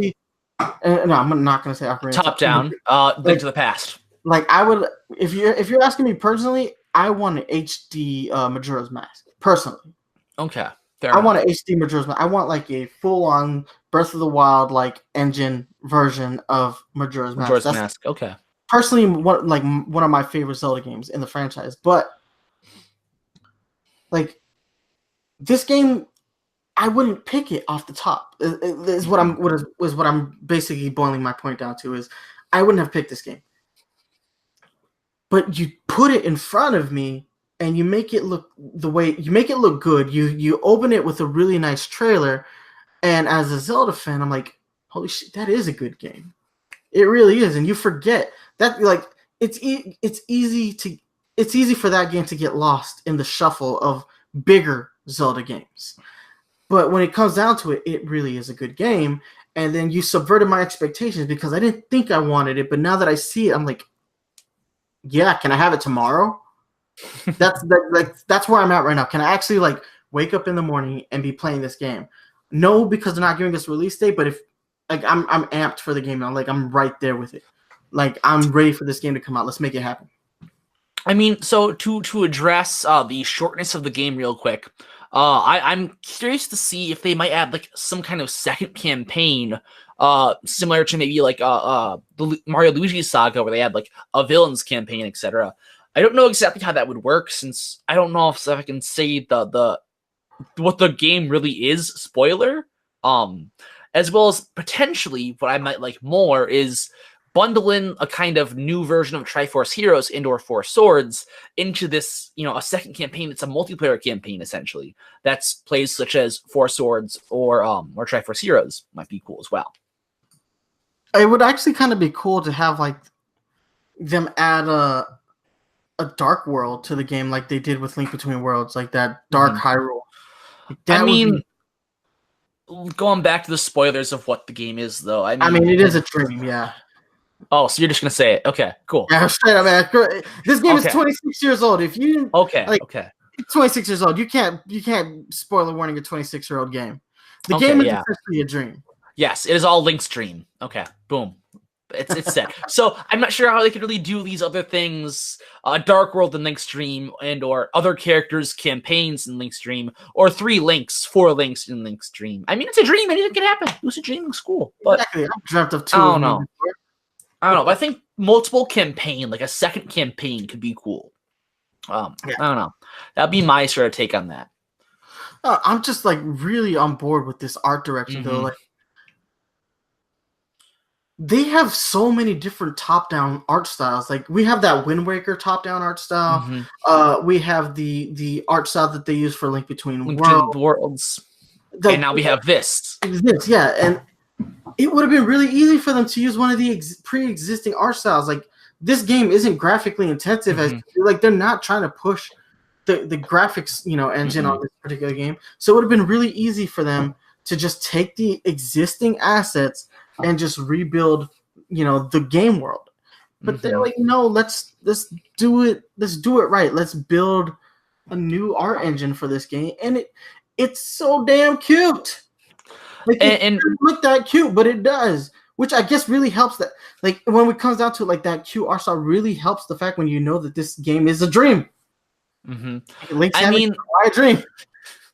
One thing that I think, when you mentioned like reusing art style, I think that the art stuff from Link Between Worlds would have been great, especially with the design of Link in this game. It's very akin to the design of Link in A Link to the Past, Link Between Worlds. And so I think just as Link goes, that could have been a good fit. The world would fit pretty well. It's tile based once again, but I'm not complaining. This looks like a very cute, fun game. It reminds me a lot of Pokemon Rumble. That cute art style. Well, you know what else is? What's trippy though is that like when you see that like the animated cutscene, and switching between those though. Yeah, like the art direction for the cutscene is much more like hardcore anime style. Yeah. Versus the actual gameplay art. Yeah. That threw me off. It's a weird juxtaposition, but I ultimately think that kind of like what I was saying. Link's Awakening is a dream, so maybe like the opening cutscene that you see is done in that art style to kind of hammer in the point that Link is dreaming. Okay, I can see it. So like, because that's like the whole point. Like that's the whole thing about the game is like you find out at the end of the game that he's dreaming. Like, oh shit, I'm awake now. Oh, Link's Awakening. Exactly. Like the whole game being a dream, for it to have like for the gameplay art style to be different from the animated cutscene art really helps kind of cement the fact that that there's something off at the very least. Like if I hadn't gone and spoiled the game, it might have just been it might have been off to you that why does the cutscene look this way and then the art style for the overall gameplay look completely different. But still, I actually really do enjoy this art style. It's very cool to see Link in this way because it kind of gives me Zelda 1 vibes. Like it's weird, but like this is kind of how like 6-year-old Dennis envisioned the game in his mind. It's like the game in my mind's eye, and it looks really good. It just looks fantastic, man. I'm ready for this game now, and I didn't think I wanted it, man. Like I said, the subversion of my expectations really makes me anticipate like this game. Like that's what Nintendo's really good at, man. They're good at like making remake games that you didn't think you want and telling you want them, and you're like, you're right, I do want it. How do you know? How do you know? Because they're Nintendo. They know a good product when they see it. When they make it, rather. And we know them when we see them, because Nintendo made it. I'm actually really surprised at the fan outpouring. Like, this game, more than any, I think, really blew people's minds. Like, if you look at just me personally going through my Twitter feed, I was really surprised to see how many people like were excited about this. Whereas like Mario After Party, I was talking to him before the show. He's totally not excited about this. He's played the original Link's Awakening on the Game Boy, and he didn't like it then, so he's gonna skip out on this one. But he seems to be like the outlier because everywhere else, I'm like everybody's like super amped. He's trending on Twitter. It was trending when I last checked. I haven't been on Twitter. I mean, I have not been at any social media to view it, so that's like I'm not sure if people like it or not because I'm worried Wind Waker kind of what happened with that I mentioned earlier, and this is very trending. Link's Awakening and Zelda are the top 2 things in my trending list right now. Okay, followed by Mario Maker. So this is how my Twitter looks right now: Link's Awakening, number 1, then Zelda, number 2, then Mario Maker 2, then Astro Chains, then Tetris 99, then Tetris Battle Royale, and then Switch, and then thanks Oppie, Melly, and the Masked Singer. That's what's trending. These are the things that are trending right now on Twitter. But of the 1, 2, 3, 4, 5, 6, 7, 8, 9, 10 things that are trending, 8 of them are Nintendo. That's impressive. Yeah, definitely. Man, but yeah, this is one of the best directs we've had in a long time. Mm-hmm. Really, I'm so much, and I know there's some stuff that wasn't in the direct that I think we just have to briefly talk about. But man, for me personally, this was a great direct, and just not 5 minutes before the direct started, I'm saying Mario Maker 2, Mario Maker 2, Mario Maker 2. Then they open it with Mario Maker. Then they close the damn show with Zelda. With Zelda, the game that I did not think so. 2017 Mario and a Zelda game. 2018 was a little bit quiet. 2019 Mario and a Zelda game in the same calendar year.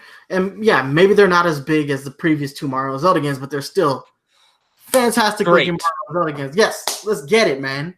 First party Nintendo wrecking shit, man. Love it. Love it. Mm-hmm.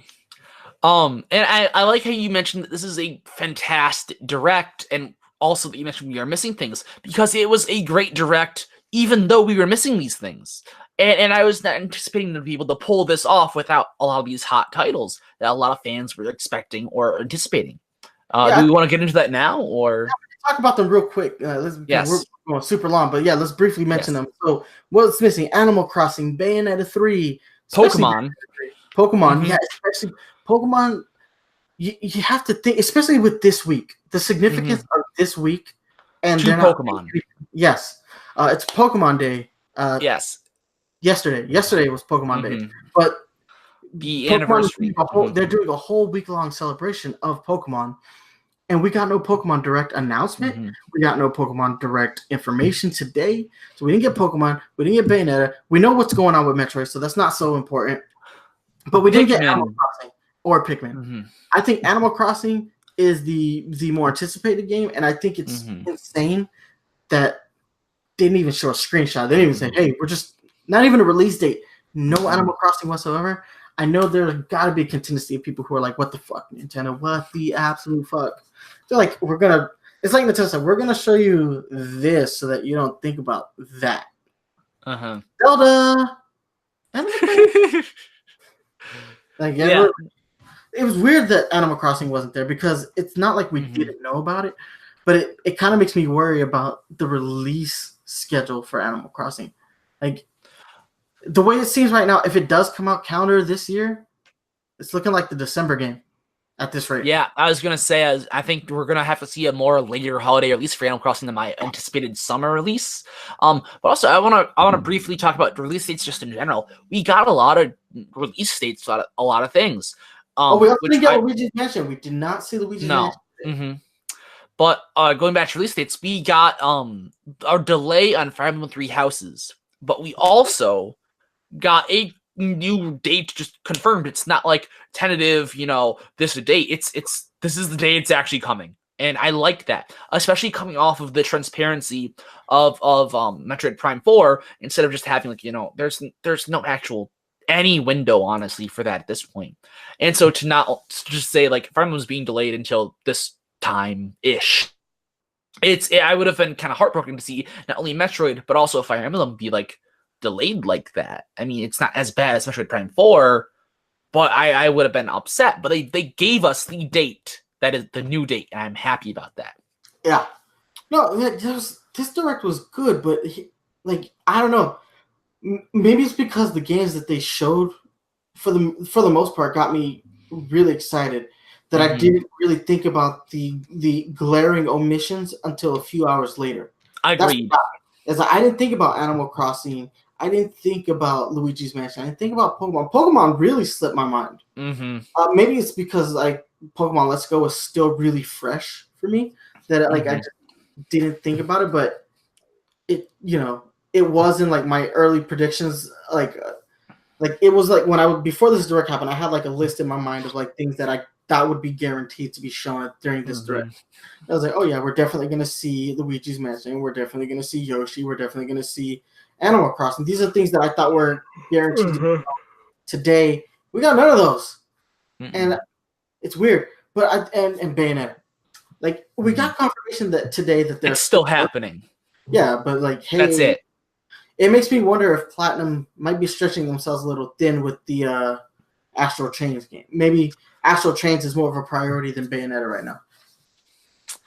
I mean, potentially. I feel like I'm not entirely sure how big Platinum is, but I mean, I feel like I compare a lot, especially after this. Like, I'm gonna just think of them as one and the same. I think of Platinum very akin to Monolith Soft, the makers of Xenoblade, in that they, even though they are a smaller studio, Monolith Soft, they make a lot of big games, and they make a lot of games, honestly.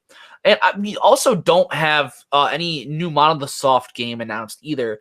We did see that they were hiring for a new game, as well as I think they were doing another game. That art for it, and we haven't seen anything since then, Mm-hmm.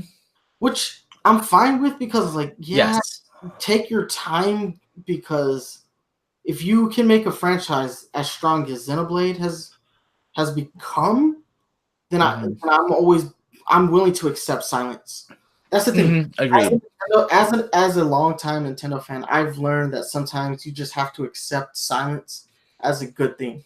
And when they aren't silent about something, that's when I'm more worried. Which is why when they weren't silent about Metroid, I was really happy, because they're like, it's not where it's supposed to be, and we're not going to give you that. So better that Nintendo be quiet about something. So hopefully that applies to Platinum, but you never know. Like Platinum, it can be, the games are either really good or they're terrible. Yeah. I'm talking about Ninja Turtles specifically. Visually, that game looked good though. That's the sad part. Is like all Platinum's games look good visually. Like, I wanted to love that game. I really did, and then I wanted to murder babies once I started playing it. Oh boy, that's a bit drastic, don't you think? It's just a game. Don't let it get you, man. The funny thing is, like, that's the last game I played on my PS3 before it fried. Oh, actually, it killed the PS3. I think it fried the PS3. Like, I can't even get the game out of the PS3. Like, I put the game in, I started playing, and then it went black. And that's what happened with my Wii and Wii Fit. Wii Fit Plus did that to my Wii. I was like, what happened? It just killed my PS3. It is what it is. No, but still, let's go ahead and like wrap up our overall thoughts. Yes. For me, this was a really good direct, especially considering that it took a while to get to this point. We're halfway through February. You know, we're at the halfway point of February. So, you know, everybody anticipated a January direct. I was like not there with it this time. I was like, I don't think it's gonna be a direct, because we knew about a whole bunch of games coming. So I was like, I don't think we need a direct. I think we know about the games that are on the horizon. But then we get today, and then we start to see like these games that I didn't think were coming out, like Astral Chains. Yeah, Astral Chains, mind blowing. Then Oninuka, I can't remember. Oninako, I guess that's the name. I have to look it up now. Damn it. I mean, with the name like that, I just want more Okami on the Switch. Like, give us a third Okami game, give us an Okami Den port, but hearing that name, it makes me want Okami, actually. Well, you got to talk to Capcom about that one. I mean, hey, Capcom's been giving some good support, though. Hellblade, I believe they can make it. We got a Hellblade coming out, man. Oninaki. Wow. Oninaki, okay. Oninaki. Like games like Oninaki, Astral Chains, and then Hellblade, Senua's Sacrifice. We're getting some titles. Then just from first party, Link's Awakening, Mario Maker. 2019 has a strong lineup. It's good too. It's definitely welcome, because as good as just 2017 was phenomenal for the Switch. I think it's the best launch year that I've ever seen for any particular console, period. 2018, we saw the downside of having such a strong launch year. Now, ultimately, we did end up getting a Pokemon game and a Smash game in 2018, but we got them in like November and December. Yeah, very late into the year. Exactly. So looking at 2018, or I'm sorry, looking into 2019 going forward, we have a lot of big games. Just from this direct alone, on top of Luigi's Mansion 3, on top of a potential Animal Crossing game launching this year. I'm going to say potential because I'm starting to think it's going to slip real late. So we're looking at a very strong calendar year for the Nintendo Switch. So, yeah, Nintendo's really made a concerted effort to make the Switch its best console. As of right now, looking at the games that we've had from launch to the games that we know are going to be coming out by the end of this calendar year, this might be Nintendo's best console. I think strong support. It is extremely strong start for this year. I will definitely agree. Especially comparatively to last year, we're looking at a lot of healthy release windows for a lot of games. Mario Maker 2 is coming like June, right? Yeah, that's right around the corner, essentially. Right around E3. I wouldn't be surprised. You know how they always tend to release a game during E3? Yeah. This might be that game that launches at the same time that E3 is happening. Oh, for sure. And I think also, if we get another Nintendo World Championships, another Mario Maker Finals. Oh, yeah. Hell yeah. Let's do that. Yeah, that was good. I liked that. That was a good way to end it. Anyways, though, back on topic. We're getting... It makes for a very strong year, especially if you haven't even seen all of Nintendo's hand, is the craziest part. We still have E3, and we still have Pokemon announcement. And just potentially more games that we don't know about. Oh man, that's crazy to even think about right now, especially after this direct, to know that there may be more games. Plus Nintendo's continued support of existing titles. And just third-party stuff in general. Getting all these sort of games, they've been around for a while, like Hellblade and Dead by Daylight. Just having them there is always appreciated, though. It's Marvel's Ultimate Alliance, seeing these games sort of come back from the dead too, of these, beloved characters and franchises, and being, something different, a multiplayer co-op game, which just isn't quite as abundant right now. It's only really Monster Hunter is the big one I want to say is the only co-op multiplayer game. And to see something drastically different too in a sort of story-based campaign, I don't want to say a beat 'em because it's not a beat 'em up, but a story game where you play through a campaign. It's just a lot of fun. I don't know. So I think it's a good year to be a Switch owner. You have a lot of good games from the previous 2 years and a lot of good stuff coming. And Nintendo's going to keep that. Just now getting a Switch, dude. Could you imagine? If you got a Switch over the holiday break, over the Christmas, shopping. I couldn't handle that backlog. The backlog. That backlog is just because you think about all the year one games, because Breath of the Wild, Mario Kart Odyssey, Mario Rabbids Kingdom Battle, potentially Sonic Mania if you didn't get that on another console, ARMS, Splatoon 2. Just look at and then year 2, Smash, Pokemon Let's Go, and a bunch of indie titles that really cemented their way in 2018, like Celeste, Hollow Knight, just the Shovel Knight, all the all those Chronicles, those different versions, for sure.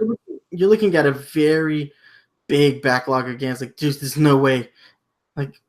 If you didn't buy a Switch at launch, you gotta make some sacrifices. Yeah, Starlink. Yeah, you're there are too many good games. And I'm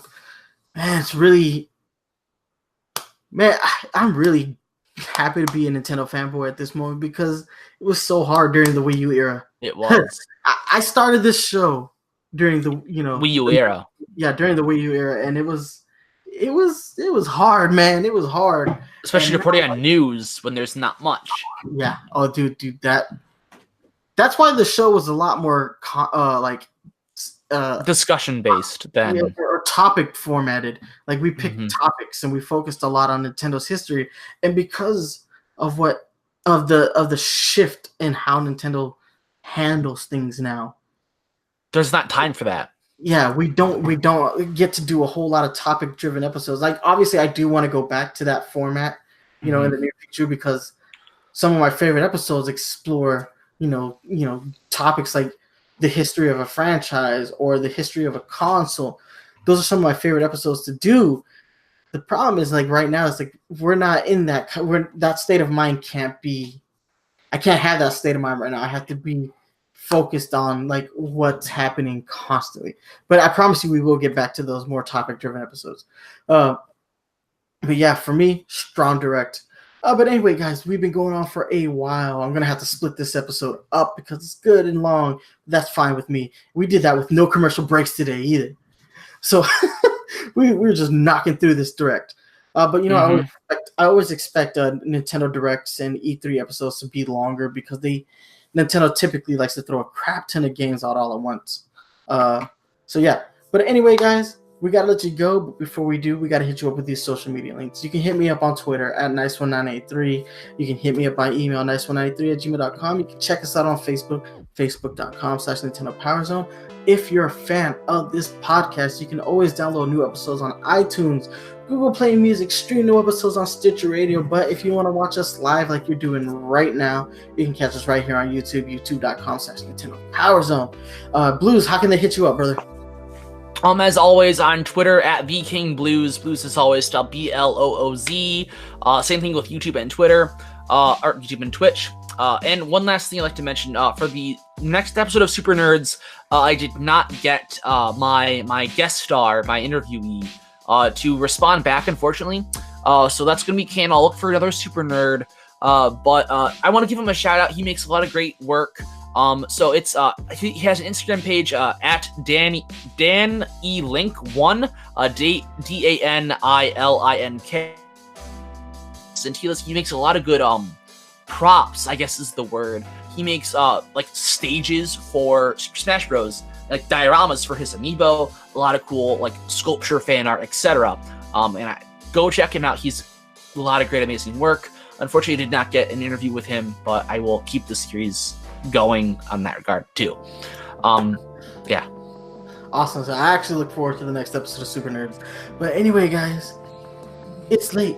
We got to go ahead and get out of here. Thank you guys so much for watching and listening. And we'll be back in 2 weeks. All right? So deuces.